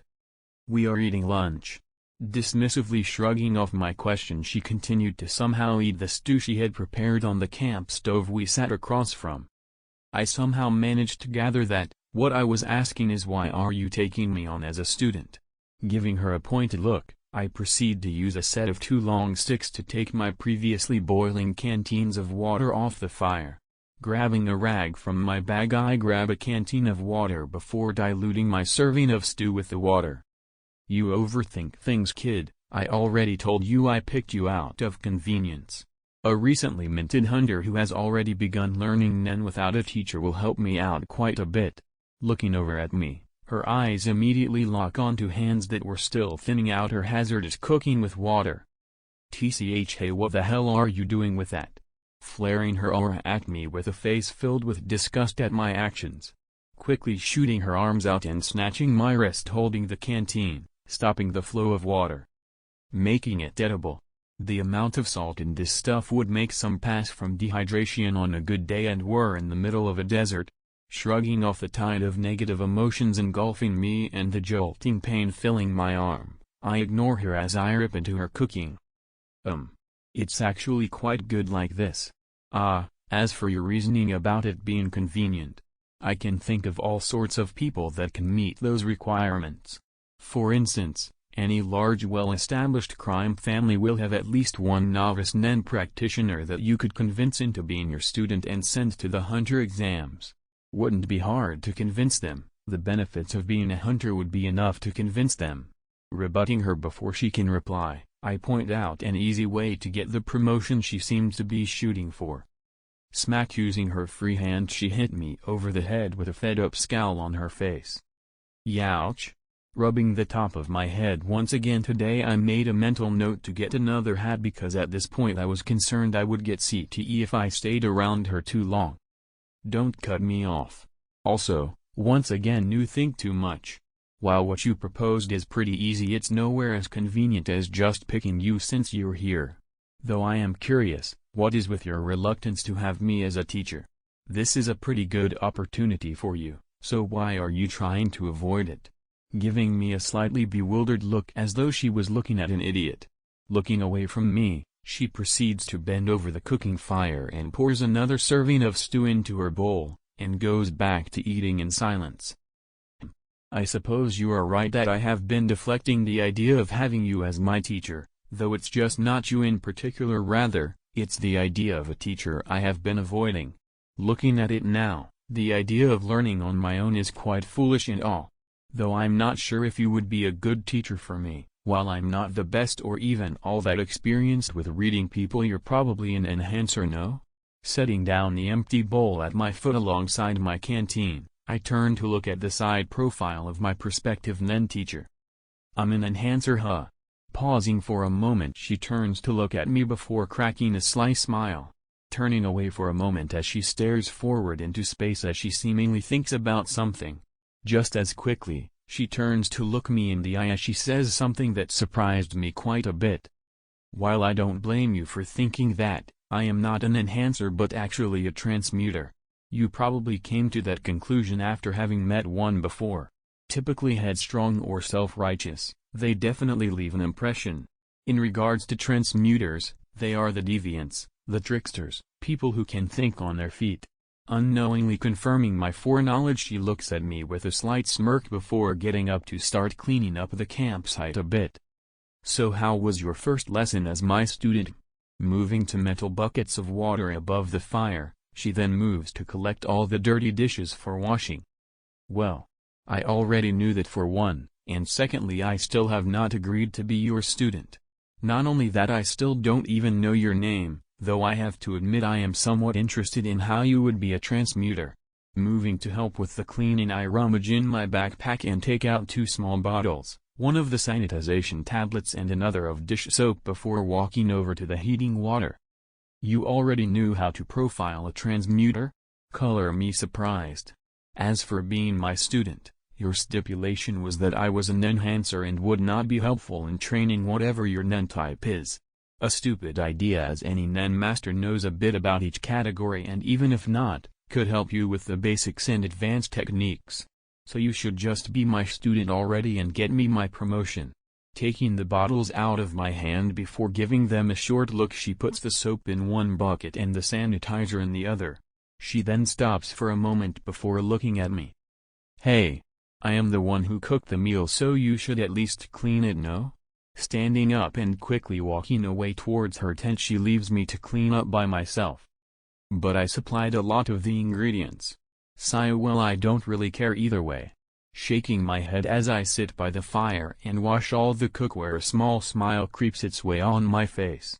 While a menial task, camp cleaning like this reminded me of all the camping excursions I did with my buddies in my past life.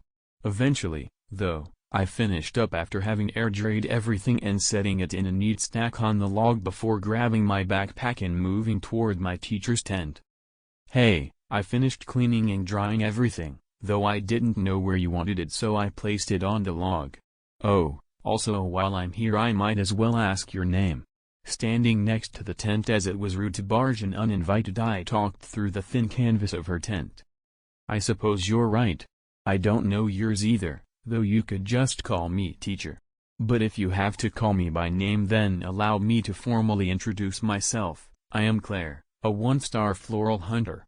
Popping out of the tent near the end of her introduction, the now named Claire looked excited to see what kind of reaction I had apparently. Hey? Chapter 49. Then allow me to formally introduce myself. I am Claire, a 1-star floral hunter. Standing in front of me with a mischievous smirk on her face as she took in my shocked appearance. Giving a slight nod, she walked past me as she went to retrieve her items from the log we ate lunch on together. Hey? Pulling myself together, I only made a confused noise as I spun around looking at Claire's back. A floral hunter? Is this what they call a gapmo man? I hate weebs. Me and my homies hate weebs, though me and my homies are weebs. Shaking my head at the oddly weird thing I was hung up on, I walk up to Claire as I still had some questions. So this whole teaching thing, what exactly do you have planned? I already had some plans in the future, so I would like to know if they conflicted. While learning Nen from a professional was something I couldn't really pass up on, I wanted to earn some money by going on these month-long expeditions leading up to the York New auction in hopes of participating myself. Depends on your plans. I am pretty flexible regardless of what it is you want to do. Waving her hand dismissively, Claire finishes packing her things away in a small olive green canvas bag. Turning to look at me and eyeing the large backpack I was wearing for a second. Are you just going to stand there? Go set up your tent, we will be staying here for a week or two longer. Shooing me off with a gesture of her hand as she moves on to break down the wood-fired camp stove. Yeah. Shrugging at the change of plans, I moved over to set up my tent a few feet away from hers in the small clearing she had situated her campsite. Time skip? So you were planning on going from restricted access area to area for the coming months before the York New auction. I suppose that isn't too far off from what I was originally doing. That is, going from extreme climates to searching for exotic wildflowers. Alright, I will be choosing our destinations while you follow along as my student. How does that sound? Giving me an inquisitive look, Claire having proposed how our apprenticeship was going to work. Although, it took a lot of back and forth between us trying to strike a deal that would be the most advantageous for us. Unfortunately, I'm not exactly gifted in the art of a deal. A bit down at being unable to maximize the benefits of my upcoming apprenticeship, I sighed as I agreed to the deal regardless. In fact, while I did not get everything I wanted, I still got quite the benefits from the deal, just not as my new teacher had. So, to summarize, in exchange for being my teacher in regards of Nen and anything that may be useful in my career as a hunter, I will be your servant for the period of our travels together. Not only that, I will owe you one favor: you can call in at any time, and I must make it to 1-star hunter within a period of a year after our trip ends, or the agreed upon consequences will be enacted. In addition, there are a few other smaller conditions we each insisted on. Slightly irked at a couple of the main conditions but otherwise indifferent to most of them, I ended up shaking hands with Claire, signifying the closure of the deal. Yep. This is quite the good deal, you know? Sitting beside me on the log we ate our lunch on earlier today, she gave me an ear-to-ear smile as she bragged with the subtlety of the Kool-Aid man. It's only an okay deal. It's only good for you due to all the benefits you got. Easing my headache by rubbing my forehead with my hand, I began to question my decision. Well, frankly, that's your problem. Had you not tried to negotiate terms in the first place, you would have gotten an amazing deal. Not to mention you have to refer to me as teacher when you address me. Slapping my shoulder a couple of times as she chuckled to herself at my situation. Just looking at her, I could tell she was having too much fun, almost a complete inverse in my situation. Well, apparently she is a transmuter, so that somewhat matches with HxH's personality test. I suppose she puts on the front of an enhancer to fool others for whatever reason. Filing away my working theory for later, I just take my time to relax. I no longer need to worry about food or water, or nearly having a heart attack freaking out over what turned to be out my now non-teacher. So, teacher, what all are we going to do here for these upcoming days? After taking a drink of water, I questioned my teacher. After all, I don't think there is much to do after exploring the desert and the oasis. Hopefully, though, we could get onto some Nen training. I will start you off on your training soon enough. I first need to figure out your level of skill though. After that, we will start learning practical skills so you don't get yourself killed when we go to explore some more dangerous areas. Offhandedly answering my question while rummaging through a day bag of hers, she pulls out a hardback book that was missing its sleeve. Oh, so then when will we be learning Nen? Would that not be important for later when exploring? A bit confused about the lack of Nen training in her schedule, I decided to ask about it. No, not really. People, as long as they are skilled and prepared enough, have overcome many dangerous climates and locations. Sure. When you reach a certain point, Nen is a requirement to succeed, but the fundamentals of survival are more important now. Slightly annoyed, yet answering my question in full, she quickly went back to her book as she flipped to a page further into the book and began to read in silence. Looks like she doesn't want to be bothered while reading. Well, I am mostly the same. Guess we will start tomorrow with my training. I usually put these at the start, but this one pertains more to the direction of the plot, so here goes. 1. I was wondering if you guys wanted to see in detail the various explorations of Magenta and Claire, his teacher, going from strange locations to another, as he gets more skilled in various fields under Claire. All the while, he learns Nen in a more traditional manner. 2. I was also thinking of doing a shonen-style time skip where we get brief flashbacks to scenes that happened over a period of time we skipped. Though I'm not going to do some BS like doing a flashback of training and during a fight with Muruum or something lol. 3. Lastly, I was thinking of writing in a style of a travel log made by Magenta as he records interesting areas, thoughts, or occurrences that happened over that period of time. If none of you guys have a strong opinion on the matter, then I would probably do the third, as it seems interesting to experiment with. I got the idea from a fic on this site called Avoiding Stupid Deaths in the 41st Millennium. I just don't think too many people will like the first idea, as I have seen an author do something similar in a One Piece fic where the MC decided to explore every island on the blues before going to reach the Grand Line. Fic was like 100 chapters long and never got anywhere. Chapter 50. Day 1, Claire, my Nen teacher suggested, forced me to start a journal. I'm not sure what I am supposed to write here though.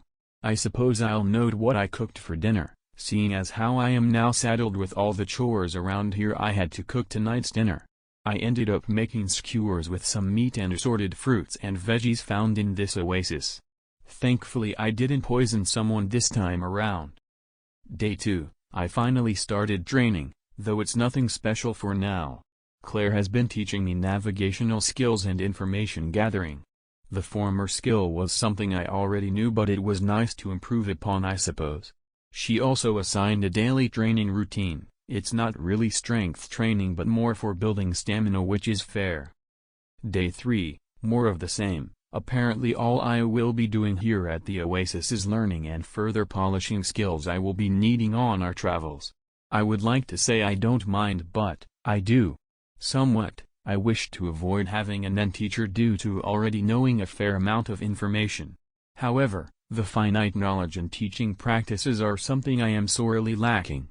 I guess I'll see how the next few weeks go. Day 7, week 1 of my training has been completed. Apparently I have been making good pace if the offhand comments from Claire are anything to go by. I think my background and previous work have something to do with it. Though I wonder if I also have a phobia of trains after the incident. Hopefully, I can get the rest of my basic training knocked out so we can leave this desert. Day 16, a couple of days over 2 weeks and I finished up learning everything I need to here. Claire said more specialized skills will be learned in their respective areas, things like information gathering and black markets in cities, or training my breathing in high altitudes with thin air. We are currently in a private airship going to the nearest settlement. Claire ended up using a handheld radio to move the exfil date on my flight. Day 19, now that we have been in a big city for a few days, I would have expected to do something more exciting than reading. Claire came back to our hotel room one night with a crate of books on relevant locations, history, simple phrases in various languages, a bit about large religions, common animals, etc. While I don't have to remember it all, I have to at least get a good grasp on this stuff. Day 23, finally learned something about Nen. It was just basic coverage of everything with a few more detailed descriptions prompted by my questions. Unfortunately, I can't probe for too much information during these types of lectures, or else she gets mad and hits me over the head with a Nen Enhanced Strike 3. Day 28, I think I finally cracked it. Nothing serious, but I always was confused about Claire supposedly being a transmuter. Today we covered Hatsus in a more in-depth focus, and learned about conditions and vows, or how to create subskills of one Hatsu, or dabbling in multiple Nen categories. When speaking about it, Claire told me about her Hatsu, which doesn't have a name. Or one, she told me at least.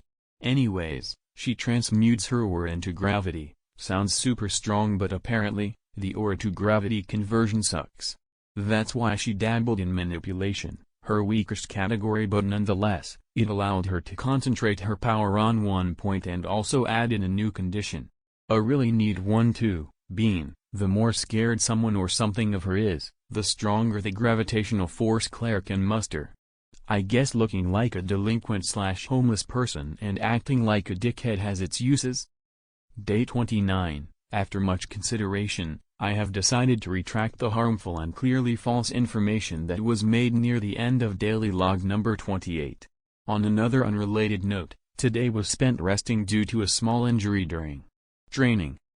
Day 39, it's been another day of net training, just the basics as usual. Unfortunately, progress has been slower than the initial opening of my aura nodes. I think that while I am talented, not to the extent I previously thought. From what I gather, I am just pretty sensitive to aura in general. Also explains the freakout I had when nearing the oasis, compounded by Claire's Hatsu, and the ambient pressure I was feeling was awful. Well, I am going to go hide my journal in the usual spot so Claire doesn't find it again. The bruises took forever to go away. Day 42, it has been a while in the making but it finally happened. I got a phone. On a serious note, I started work on my Hatsu, though I have gotten a cell phone. It's very nice and not bug-shaped. It is very rough currently though. It is a purplish red aura that I create. It doesn't do anything right now, but as Claire suggested, it is best to build a Hatsu bit by bit. Because as soon as you add a condition you cannot remove it without a large penalty. Therefore I have been practicing manipulating this aura, covering my limbs or bending it, and all sorts of other manipulations. Well, I am going to get to bed now. I know I need the energy as we are finally leaving this jungle. Day 44, for whatever reason, we, Claire, decided to do a one-day trek out of the jungle that took us like 18 days to travel into. So after taking a day of rest yesterday, I am ready to relax for the next couple of days before we head out to whatever destination Claire chooses on a whim. Oh, and I made some progress on my Hatsu. I gave it a flow. The aura is no longer static when I mold it into shapes. Instead, I can create a stream in which the aura flows the easiest. Therefore, it made the aura harder to mold as consequence. Though with some further tweaks I want to make soon, it will pay off. Chapter 51. Day 51, we have arrived at our next destination, and well, it's a tundra. I would now like to add I take back anything bad I said about the desert. In comparison, it was like a tropical paradise, the desert part specifically, but the oasis even more so. The cold has been pretty annoying and I was practically going snowblind until Claire remembered to give me a pair of sunglasses she got earlier. Though in the downtime after setting up camp and cooking our meals I have been training my Hatsu some more. I have opted not to add more yet and instead get my control back to the way it was before adding it. I predict that I'll move on to the next step though. Day 54, so I was browsing the internet on my phone. Amazing, I tell you. Apparently, there is a pay-per-view over at Heaven's Arena Fights which was interesting. Too bad for them I pirated the whole thing off a streaming website. Regardless, I found out Gun and Killua made their way to Heaven Arena. They are in the mid-100s, not having made it to 200 where all the NEN users stay. Also an update on my Hatsu, there are a couple of things I want to add but I decided on making it functional in a fight as soon as possible. Claire said that once I got it to that point she would start to help me figure out my combat style. Though I am pretty sure that is just an excuse to hit me more. Day 58, it is somehow getting colder up here. How that is possible, I have no clue, to be honest. Though I have to admit the scenery from so high up in the mountains is unparalleled. As of late, I have not been able to make much progress, just busy is all. Day 59, we arrived at our destination. It's a snowy plateau dotted with some sort of evergreen trees. Those things must be quite stubborn to grow up on a mountain. It's mostly rock and there is no soil up here. I have also started to learn some of the advanced techniques, mostly Gyo and En for now. I have been having a blast finally being able to sense and subsequently spot the wild animals around here. It also means I can eat meat again as Claire is too lazy to help with anything regarding meal preparation. Day 65, it has been over 2 months now, and I am starting to get a grasp on the timeline of when this will all be wrapping up. To clarify, I am finally starting to see some ads and talk about the York new auction.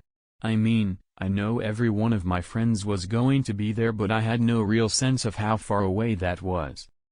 Day 66. I have not written about my Hatsu recently. It was mostly due to me focusing on writing or recollecting other things. For instance, Claire recently had me train Shu by reinforcing a weak thread and going ice fishing using a makeshift fishing pole. A lot of these training exercises have been a lot more interesting to write about due to how well integrated they are into my day-to-day schedule. But, I am happy to write that I have finished up creating my Hatsu. I am thinking of writing a more in-depth description later, as it may allow me to spot any issues with it I hadn't previously noticed. Hatsu description. For my Hatsu, I decided to build it slowly in stages. I have an end goal in mind, but I am currently too weak to even dream of creating it from the get-go. I suppose I will create various stages of my Hatsu, maybe even add in a condition that I can freely switch between them? Not a bad idea if I formulate it properly. Anyways, my Hatsu is 20th century boy. It works by creating a pink ashura that has a flow to it. Similar to wood grain, if that makes sense. I can freely mold it into any shape as long as I have the proficiency and focus to do so. Currently, I cannot separate the aura from my body, though I have been considering making it a condition for a while now. When I am satisfied with the aura construct's form, I harden it, locking it into that form. When locked up, it can no longer be manipulated or moved unless I myself move. Think of it like a cast. If I covered my whole body, I would be unable to walk or move about. However, someone could pick me up and move me around in that state. Another thing to note is that the hardening provides no physical defense. It is not even tangible unless someone uses aura to interact with it. The main ability though is the conductive ability of the hardening. The aura can conduct/manipulate the energy from physical or non attacks along the flow of the construct. This allows me, the user, to tank hits or redirect the force of enemies' attacks back at them, sometimes even concentrating the force into a smaller point for a more destructive blow. However, with such an ability, I had to make some sacrifices. A few conditions must be met. A basic little condition I put was I must announce the name of my Hatsu when I began using it. Besides that, the only thing I have done was give the aura a variable conductivity, with the aura cost increasing/decreasing depending on how conductive the Hatsu is. Soon I too will be able to spew monologues with the sheer charisma of a certain fictitious senator while shrugging off attacks like they are nothing. Hopefully. Chapter 52. Day 67. I will keep this entry short. After having explained the basics of my Hatsu to Claire, she used me as a fancy punching bag for my training. Day 68. Looking at yesterday's log, I must clarify, Claire decided to not just hear about my Hatsu but see it in action. I guess she is a kinesthetic learner, which somehow justified her beating me to a pulp. Though finally using my Hatsu in a fight has given me some insights into developing my fighting style. Before, my fighting style consisted of using my gun that I was a decent shot with in something that could barely be called hand-to-hand combat. There was also the footing and leg work I shoddily ripped from Gone during the 100 exams. The only problem was the movement style of a small child that has a completely different skill set and specialization than me. Well, the coming days are going to be filled with learning how to fight and mastery over my Hatsu. Day 74. I have had my petty revenge. Using every trick in the book, I have found myself capable of annoying the most stalwart of foes. Sure, doing so is going to make people want to kill me because I am an ass, but my Hatsu makes that more of a benefit. Regardless, seeing Claire get that frustrated has definitely been a nice reward after getting smacked around for almost a week now. Day 86. I have been making strides in my progress. I have gotten a decent hold on my Hatsu and combat style. It revolves around anticipating and reacting to opponents' attacks by negating or redirecting them to my advantage. Hell, I even managed to do something akin to a double jump by blasting myself in another direction in midair. Currently, though, I have been training Ryu as it is very similar to my Hatsu in the first place. As for the other nen techniques or basics, Claire put me on self-study, Due to the limited time we are together, she only instilled up to an intermediate level in something before moving on to the next technique I need to learn. This has made me quite well-rounded in terms of then, dabbling in a bit of everything and having a Hatsu developed alongside learning to use it in combat. Day 90. Claire just had me do a final exam to see if I had been making acceptable progress with my Hatsu. I call BS because she already knew my mastery as we spar every day. To do this, she threw me off a cliff while telling me to have dinner prepared at the usual time. And while I am alive, I am completely miserable down at the foot of the mountain we have been at for a month. I don't think I will make it back to the top for dinner, so I guess Claire is on her own. I guess I'll try to get up as far as I can up the mountain the day after writing this. Day 91. I don't even think I can be fazed by anything anymore. I made my way up to the top pretty quickly, all things considered. I made the multi-day trip in one day. I think I am starting to see a theme here, only to arrive at the top and be told we were leaving the mountains today. Why we didn't do it yesterday? No clue. I guess it is my fault for not realizing that we stayed here for a long time and it makes sense we would be moving on soon. Day 95. After our quick stay in the town between our connecting flights, we made our way to our last destination for my apprenticeship. We were now both back on the European continent. These last 30 days we will be going from town to town, city to city as we make our way to my final destination of York New City. And now that we are in a moderate area in terms of weather, I can buy clothes that look nice instead of functional. Well, I'll make sure to get myself something nice in the coming days using my bank account that has a lovely amount of zeros in it. Day 105. While we have been in the cities, I cannot really do any sparing or train my Hatsu all that well. It has been kind of annoying, but it has allowed me to go back to basics, and it will help in the long run. Though when I am not practicing the core 4 basic techniques, I start training the advanced techniques I want to specialize in. Mostly Ryu and En. Though to get better at those two I need to get better at Ken and Gyo, and by extension Ten and Ren. Well, I am going to get a pizza because I am frankly tired of cooking everything. Day 109. I saw my first movie today. Claire was referencing some sort of media I never heard of and flipped when she figured out I never watched any TV, movies, or read fictional stories. I guess the scope of my training increased. About the movie, it was alright. Not my cup of tea, to be honest. Not that I like tea in the first place. Day 115. Besides the continuous net training I have been doing in the background, I began to learn about the underworld. Claire lectured me on how these things work and got me connected with some of her associates.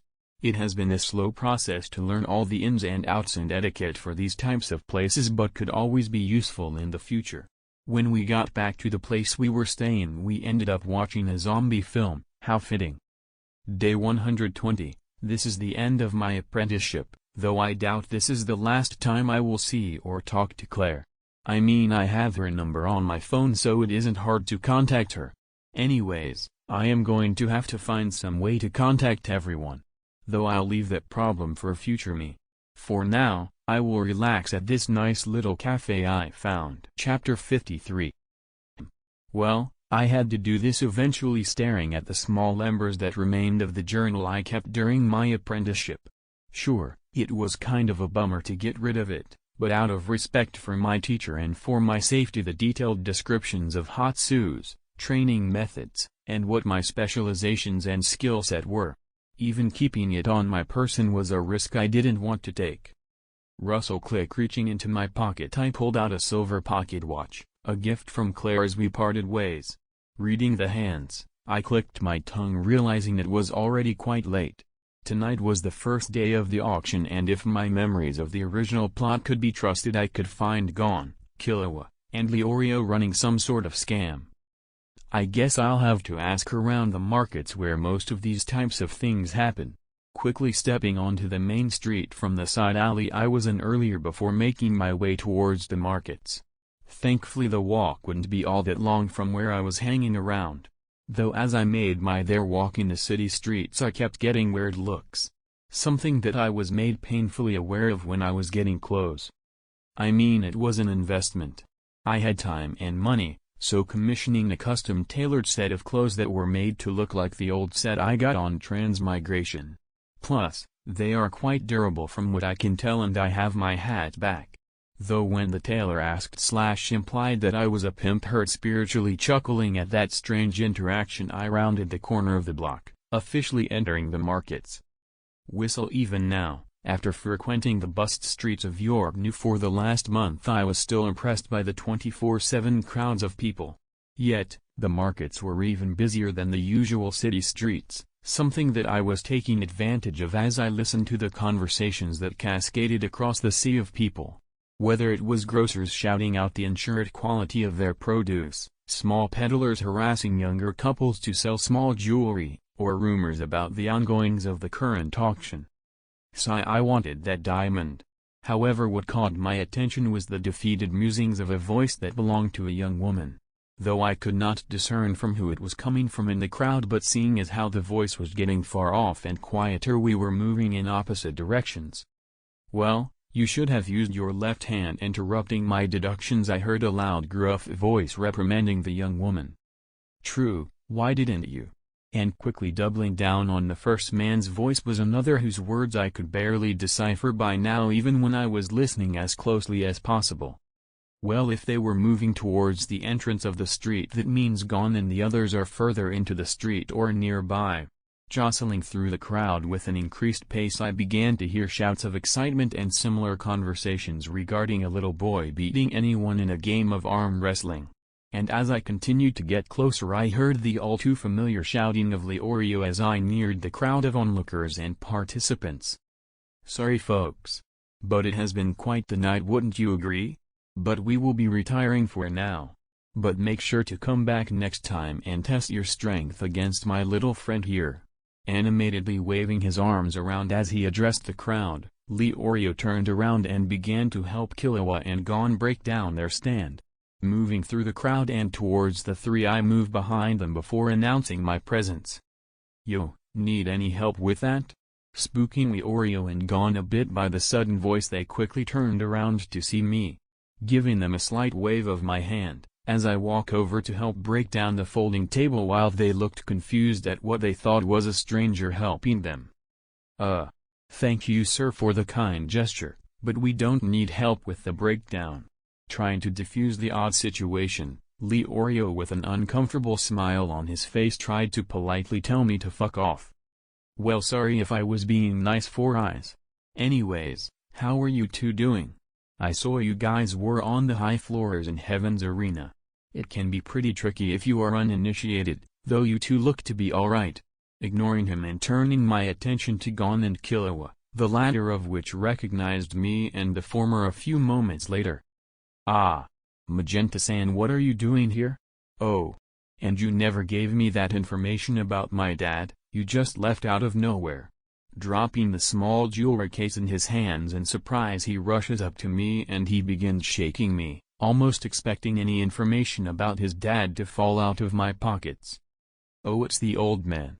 Long time no see." Staring at me with a calculating look in his eyes was Killua, who seemed somewhat displeased seeing me. Not that I particularly did anything wrong to him that I can think of, though maybe not going to pick him up from his house could be considered rude. "What, it has only been like 3 months? No, I suppose that is quite a while. So what exactly are you doing scamming people for Jenny? After coming out of Heaven's Arena, you guys should be loaded." Looking down at the respectable wad of cash Leorio was quietly putting away in his suitcase. "About that." Nervously avoiding eye contact from me, Gon and Killua tried to shuffle away. Chapter 54. "By the way, what have you been up to, Four Eyes?" Walking next to Leorio as Gon and Killua were up ahead, leading the way to the hotel they have been staying at. Looking over at him with a curious look, mostly due to his silence after we met up tonight. "Science. Well, I figured we would be in the same boat here, but it seems like I got left behind." Turning to me and giving me a frustrated look that was unfitting of his usually boisterous character. "That's what's up. You are not one to look so grim. Normally you would scream your head off while flipping off whatever was troubling you." Slowing down my pace, coming to a stop, as the two boys went on ahead. Giving him a goofy grin as I give a half-hearted smack on his shoulder, I stood there waiting for a response. "Well, thanks for the vote of confidence. Sigh, I guess the issue is everyone around me is getting stronger. Gon and Killua are miles ahead of me in terms of Nen. Not only that, the way Killua reacted to you showing up can only mean you are somewhat similar. Not to mention Kurapika, who I have not seen yet, but knowing his goals he is probably just as powerful. I just figured we would be more similar." Looking down at his outstretched hand that was now coated in tin, Leorio looked up at me before sighing as his aura simmered back down. "Similar? In what way?" "Because I always felt our little group was made up of, well, unique characters. As for everyone getting stronger, from the little I heard from Gon about your travels, you went and opened the testing gates, making you most likely physically stronger than me." Looking at his expression curve into the slightest smile, I mentally let out a sigh of relief. I was never good at reassuring people, most of the time making situations worse by coming off as an asshole with my god-awful word choice. Maybe. It wasn't like I opened the gate by myself, it was with the help of everybody else. I probably contributed the least out of us. Maybe it was because I don't have some grand goal like everyone else did. I mean, when we met at the exams, just like me, you did not really have some grand goal. It was selfish like mine. It was enjoying your life and the unexplored places of the world, right? Nodding at his question, I began to think back on my grand goal I pulled out of my ass on the spot. While it wasn't an awful goal, it felt more like a hobby than an aspiration of mine, though that is something I had to think about later. Yeah, that was the gist of it. I even made some headway in the last 6 months. You would not believe the places I have been. I'll have to show you the pictures sometime. Chuckling at the memories of the 3-month expedition that were fresh in my mind from rereading my journal before I burned it earlier tonight.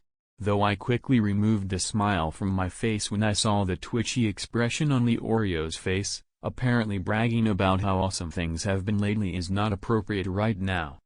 "I am sure you will. Sigh, yet you are already making strides towards your goal." My goal was also a selfish pursuit. I wanted to become a doctor. I still do, and I figured I would just focus on that. Get into med school after the exam and anything else would be pushed aside. That's why I never put much importance into Nen. I just learned 10 and called it quits.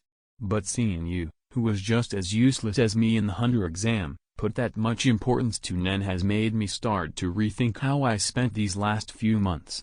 Scowling as soon as he finished speaking his mind, Leorio began to space out. Something I was all too familiar with. He was probably having an over-the-top internal monologue. "Leorio."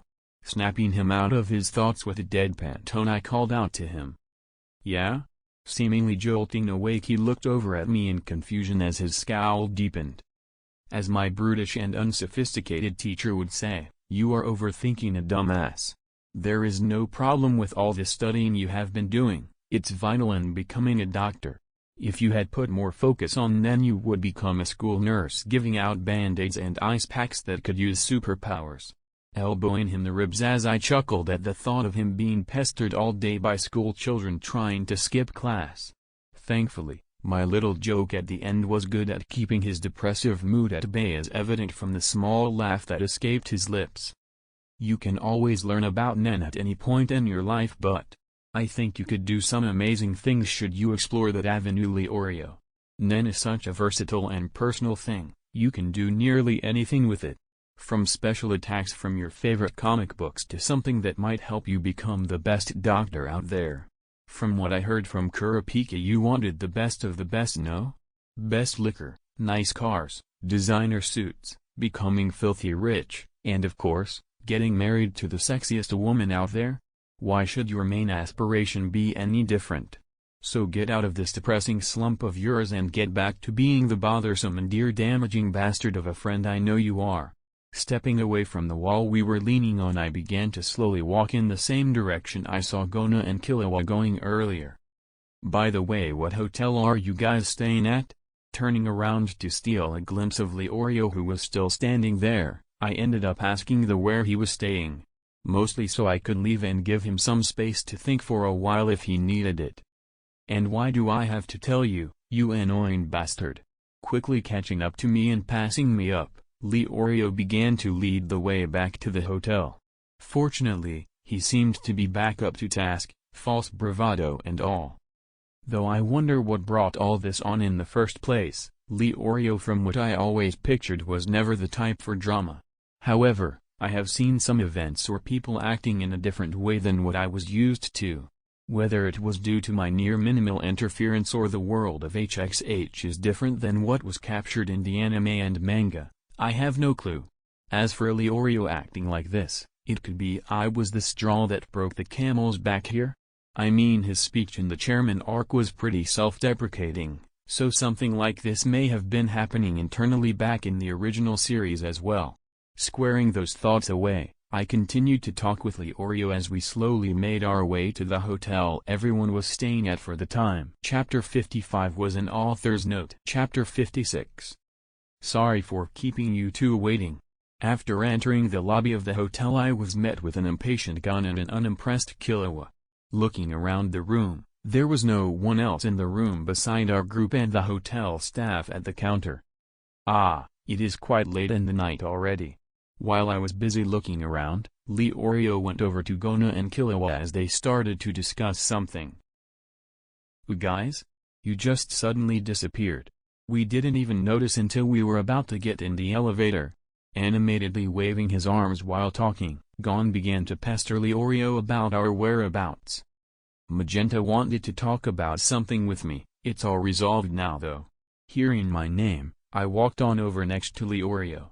Seeing that everyone was here, Killua led all of us to the elevator as we began talking. So what were you two geezers talking about anyways? Turning to look at me with his hands clasped behind his neck, Killua taunted us two with a relatively low-hanging fruit of a tease. Though looking over at Leorio, it seemed to do the trick for him. Wow. He looks like he is about to go, nondescript power-up. The fact his teeth aren't shattering after clenching them that hard is a miracle.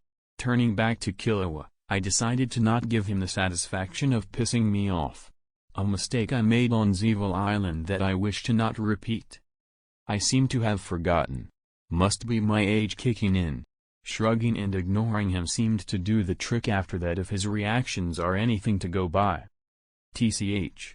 Quickly darting out the door of the elevator that finally arrived at our floor, Killua went to the direct front of our group, not deigning to show us his face as he walked with an aggravated gait. By the way, you have kept avoiding my question, what do you know about my father? Oblivious, or perhaps ignoring his friend's sour mood, Gon went straight back to his one-track mindset, asking for information about his father like I was some sort of mall sanga that he was reading his wish list to.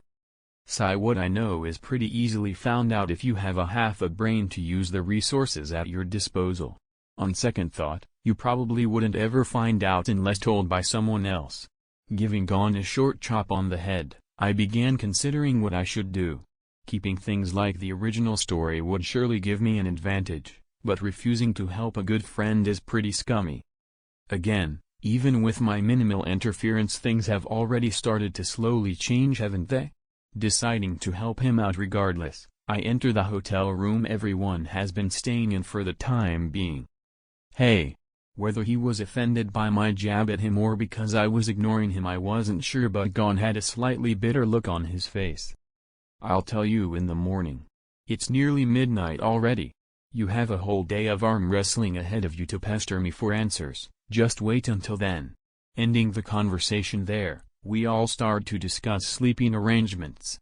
As it was, Gon and Killua each got a bed and Leorio had the small sofa in the room. And seeing how I was the last one here, I ended up with the floor. Not the worst sleeping accommodations I have had. Hanging up my hat and coat in the closet, I decided to retire for the night. Next morning. It's what the old man deserves for sleeping in. Hearing the faint sound of someone talking as I began to wake up, I began to slightly toss and turn. Getting up right now was almost an impossibility due to my predisposition to falling back asleep. Hearing what I thought was Gon speaking as well further disturbed my slumber as I began to become more cognizant of my surroundings. craning my neck up to be met with the faces of my 3 friends looming over me with smirks on their faces. Staring at them in silence, my brain began to warm up as I started to assess my situation. Taking in the snickers from Leorio and Killua and the nervous smile from Gon and the fact that I was the last one to wake up could mean really only one thing. It's like when you have a bunch of friends over for the night. Either the first one is asleep or the last to wake up is pranked in some way. Boy, does this bring back memories. Guess I'll go check up in the mirror to see what they did. Pulling myself off the ground before making a beeline for the bathroom, to be met with numerous scribbles and insults on my face. A classic, but a bit overdone, no? I guess I'll have to give you guys an E for effort with this. Turning to look at the doorway, I saw everyone laughing at me. Shaking my head at their antics, we made our way down to the hotel's eatery after we were all cleaned up. And as we began eating, we talked about our plans for the day. To catch you up to speed, we need some cash so Gon can get a copy of Greed Island from the auction. So yesterday, we made a scene in hopes of baiting the big fish. So if all goes according to plan, we will no longer be winning 5,000 Jenny per game but will be competing in the big leagues. Wolfing down a stack of pancakes, Leorio was bragging about his master plan to get rich.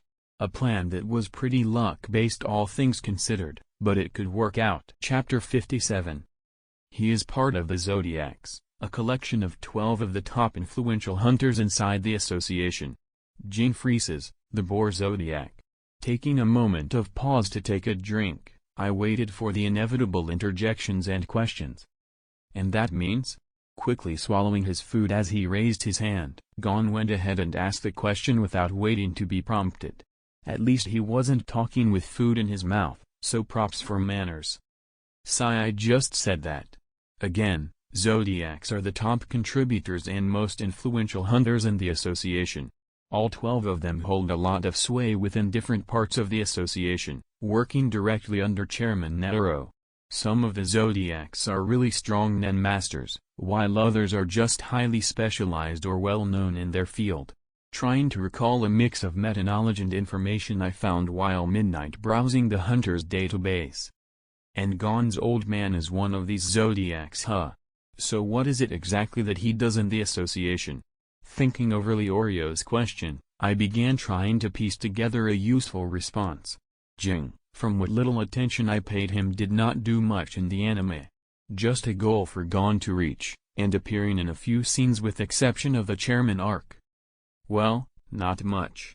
I know he is an exploration-type hunter, though I do not know the exact subcategory he is from. I would venture to assume he is a strong Nen user due to necessity when exploring dangerous areas in the world.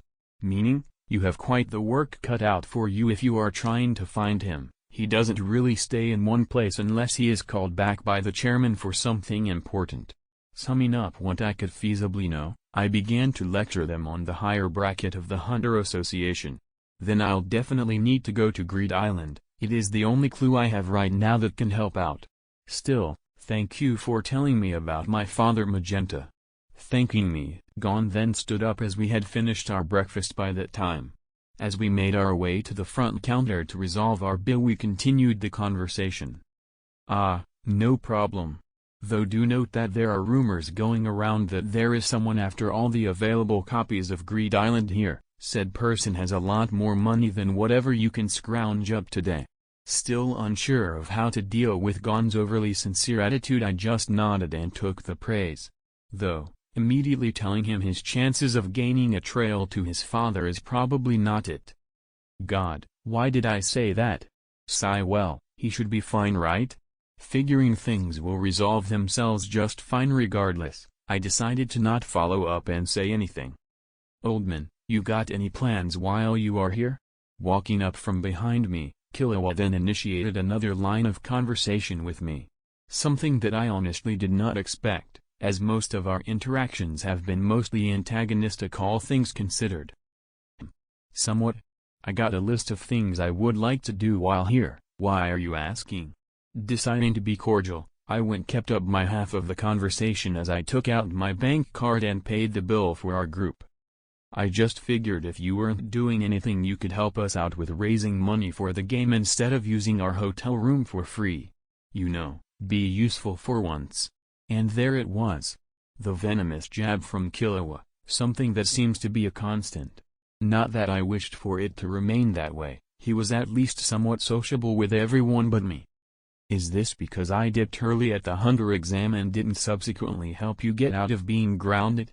Plus, I just paid for breakfast so I don't want to hear it. Coming straight out and saying what was on my mind, something I picked up from my time with my teacher.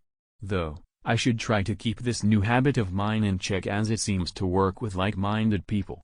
As evident with Killua, who looked like a cat whose tail had been stepped on. Oi! Quickly coming out of his stupor, he immediately bristled at me. Something I was surprised by. He has been practically conjoined at the hip with Gon and he is still not used to enhancers. Yeah, you did disappear on us. What was it you were doing? Walking out of the hotel lobby, we slowly made our way towards the market again. Apparently, they needed to set up shop early to get a good spot and get a jump on profits.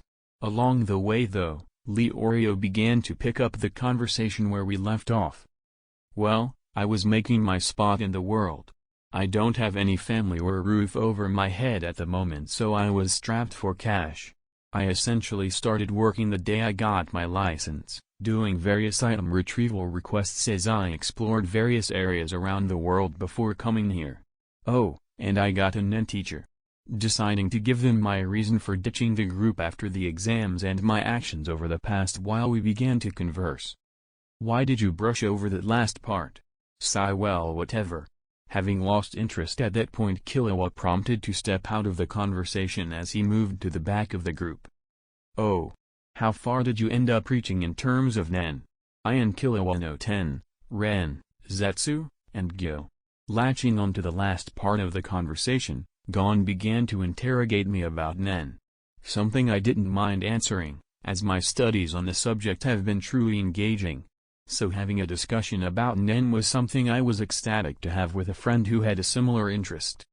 I got foundational or intermediate proficiency in all the Nen techniques and have a moderate grasp on my Hatsu. It was quite a fun process, you know? Using Nen, I mean, the training is bullshit and cruel. Seriously, who the hell throws their students off the top of a mountaintop?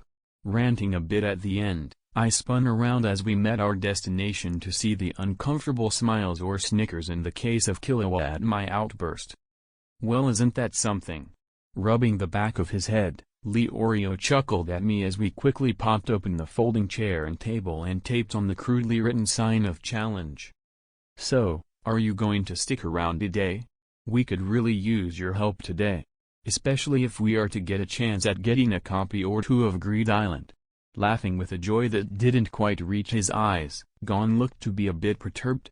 Not having given up, but down on his spirits.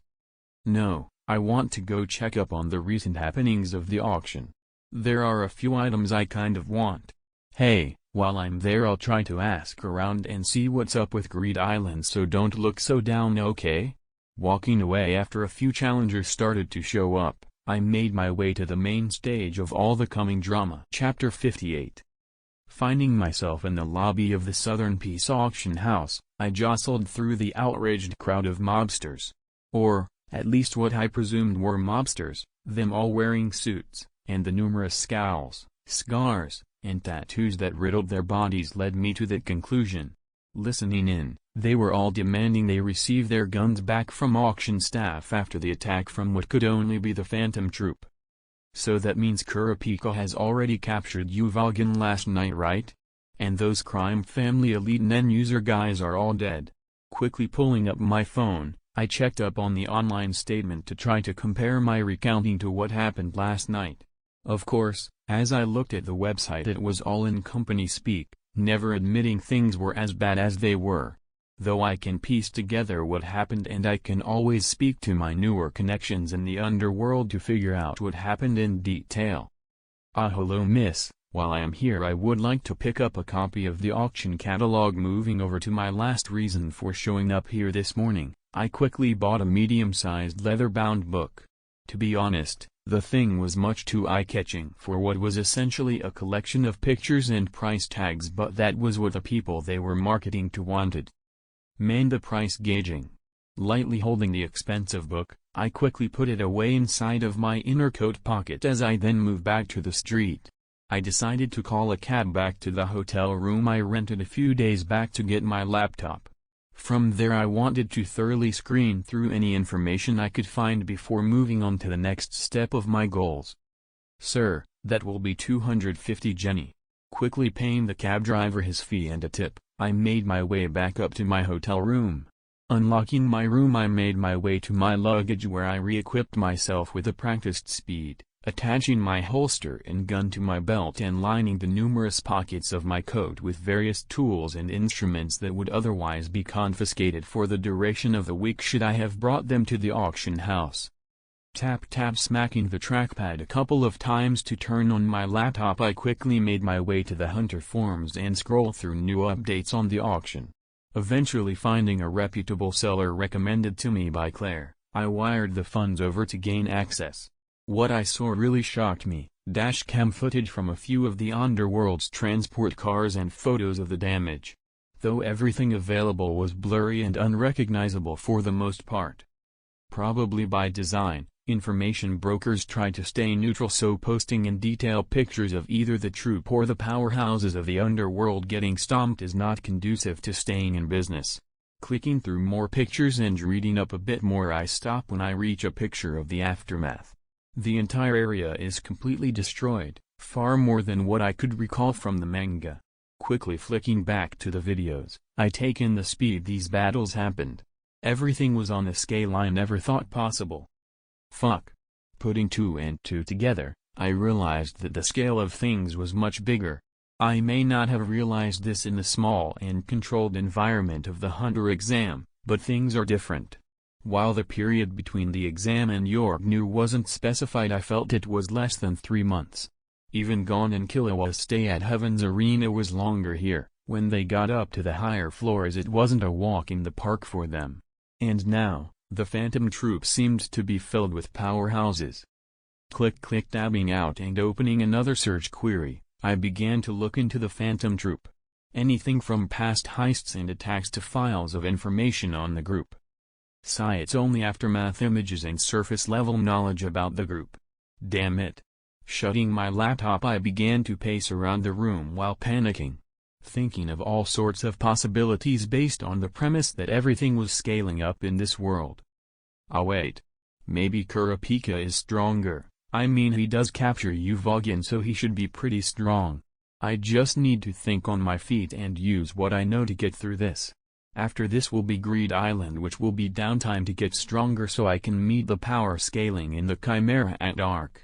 Forcefully calming myself down, I sat at the edge of my bed. Pulling my phone up, I called Gon, recalling that they originally wanted to hunt the troop down for cash today. Ring beep, sorry, but the number you called is not available right now. Please call back at a later time, thank you. Beep, shoving my phone in my pocket, I immediately redialed to call Leorio, who thankfully answered my call. Oi Leorio, where are you? And what are you three doing right now? I need to know. Quickly cutting him off before he could speak, I began to interrogate him over the phone. Hopefully, I wasn't too late when calling, because if those two were after the troop right now, they would be screwed. Well, the arm wrestling fell through. Instead, we are looking out for the bounties on the Phantom Troop. We already got a lead on 2 members, and with Killua's experience, he and Gon will be fine, so no need to worry. Clenching my fists at the blatantly carefree announcement of Leorio's, I mentally cursed myself for jinxing things. Trying to calm myself down after freaking out for the nth time today, I bolt out of the hotel in a hurry. Okay Leorio, I need you to tell me the last known location they were at and if they had a destination in mind. Running down the stairs as the elevator was taking too long, I began to verbally thrash Leorio for the whereabouts of Gon and Killua. Huh? Why are you asking? Still weirded out by the line of questioning, Leorio was wasting my time by trying to figure out what I wanted. Just tell me. Something I really did not care for at the moment. Geez, they were at the small recreational square on 6th Street. What, don't tell me you're trying to take the bone? Hanging up the call with him, I immediately grab another taxi with 6th Street as my destination. Chapter 59. Bursting out the opened cab door after settling the fee, I began looking around as I cross-referenced the anime with a maps app I had on my phone. As I rapidly investigated the small plaza, I ended up finding what I presumed to be where Maki and Nobunaga were eating earlier. Mostly due to the waitress cleaning up the table for two that was in the middle of the square. Whereas, everyone else was eating closer to the shops and restaurants where they were covered in shade. Miss, could you please tell me where the people sitting here went? Me and my friends were supposed to meet up here, but it looks like they went on ahead of me. Haha. Using a mix of half-truths and lies, I spun a story. Mostly because I lied/acted on the level of porn stars. Oh my. I believe they left about 30 minutes ago. I just had to finish cleaning up a table or two in the shop before coming out here. As for where they went, I think they headed that way. I hope you have luck with finding your friends. Thinking for a moment, she points to her right before grimacing, realizing she was pointing at the shady area of the city. Yeah, me too. Looking at the hurried retreat of the waiter in an uncomfortable silence, I began to make heads and tails of the situation. If they were walking at a slow pace towards the outskirts of the city half an hour ago, they shouldn't have arrived there yet. Meaning I had a chance of intercepting Gon and Killua before they did something stupid. Bzzzt. Surprised at the loud noise of my phone interrupting me, I made a mental note to put it on silent as I pulled my phone out of my pocket. Looking at the caller ID, I saw it was Leorio who was calling me, something I didn't quite expect. Hey, wait right there, I see you. Deciding to pick up the call, it ended as quickly as it began for whatever reason. Looking around confused, I was curious about where Leorio was supposedly. Huff, hold on. Tell me what the hell is going on. Sprinting towards me from across the square, Leorio ran up to me. Which was odd, as I didn't recall Leorio being here, though it could have been he came here to meet me knowing I would come here. What are you doing here? Looking him down and up, I was somewhat unimpressed by the tired and sweaty form of my friend. Turning around and walking towards the exit of the square as he shadowed me as we talked. I could say the same, bastard. Speeding up to move in front of me, he blocked my path as he latched both his hands on my shoulders. Seeing the angry look on his face, I resigned myself to dealing with him. So you probably won't go away if I told you, so just walk with me, as I explained, slowing my pace down just a notch so he would keep up as we walked through the slowly changing surroundings of the city. Fine. While we walked, he began looking around at the change from tall sleek glass buildings to cracked concrete warehouses and slum houses, while remaining quiet as he listened to what I had to say. To explain what is going on as easily as possible, I'll use comic books as an analogy. You seem the kind to read those? Oh, and books don't count, so maybe I should not use that analogy. Following the main road and avoiding side streets, we made a straight shot to the most undesirable spot in York New. Just get to the point. With his head swiveling to look at me, he cut me off with an angry look that was quite different than usual. Instead of the warm flame in his eyes when we would bicker, it was a much more turbulent look. Right now, Leorio, you are like Yam, the one character the writer of the story introduced but has tried subtly phasing out of the story because he is boring or weak, replacing him with another better character. Rambling whatever came first to mind, I began trying to convey how screwed Gon and Killua were. I'm not even going to say anything at this point. Stunned at my unintentional jab, Leorio's scowl just deepened as he muttered under his breath. And right now, I am at the level of a weakly villain. I am only strong compared to the small group I am in, but will quickly get beat or overshadowed by similar strength opponents. Running with the analogy, I continued to put things into scale. As we were moving, we started to spot local residents of the area, common thugs, street urchins, the homeless, etc. From just a bit of walking, our surroundings have completely changed. Right now, Gon and Killua are somewhere in between, maybe the romantic interest of the protagonist. Cool characters that are strong but lose all development once they settle down, becoming weak as the power creep of the story goes insane. At this point I was just using Dragon Ball as a reference and just not using the characters' names. Though if it worked, in by Leorio's expressions then it wasn't that stupid. The problem is, the Phantom Troop is like a recurring villain. The protagonist has no right beating them in the first few encounters and is only strong enough to beat them much later in the story. We are outclassed and outgunned here. So we are legging it and trying to catch up to those two before they get themselves killed for their stupidity. Raising my voice at the end of my rambling, I started to slow down as I began looking up into the higher floors and rooftops for any signs of conflict or glimpse of Gon or Killua. Recurring villains, huh? Not final boss material? Musing to himself while also looking around, Leorio turned to look at me with a curious yet worried look. No. That's saved more for people like the chairman and people on a similar level of strength. Chapter 60. Recurring villains, huh? Not final boss material? Coming to a stop, we took a small moment of pause to talk. Moving over to the side of the street as we were talking, while keeping our guard up and ears peeled. No. That's saved more for people like the chairman and people on a similar level of strength. Speaking in a much smaller voice so as to not attract attention, we slowed our pace down as we reached our area of search. Though at this point, I was more hoping the two boys would spot us and come out of hiding. Mostly due to realizing calling out for them would be useless and only attract unwanted attention. The chairman? That old man? Peering into the windows of the upper floors with his hand over his brow, Leorio continued to speak with me without taking his eyes off his surroundings. Something I told him to do, knowing that the boys would be stalking the spiders from above. He is only called the world's strongest human, dumbass. Jabbing him in his side with my elbow, I beckoned him to follow me as we moved further down the street, deeming the previous section clear for now. And as we were hurrying down the street, we both came to an immediate stop as we heard a loud crash and some signs of a struggle. Leorio, you stay here since you aren't combat-oriented. I already don't have high hopes of getting those two out, not to mention while protecting you. And if this goes wrong, probably will.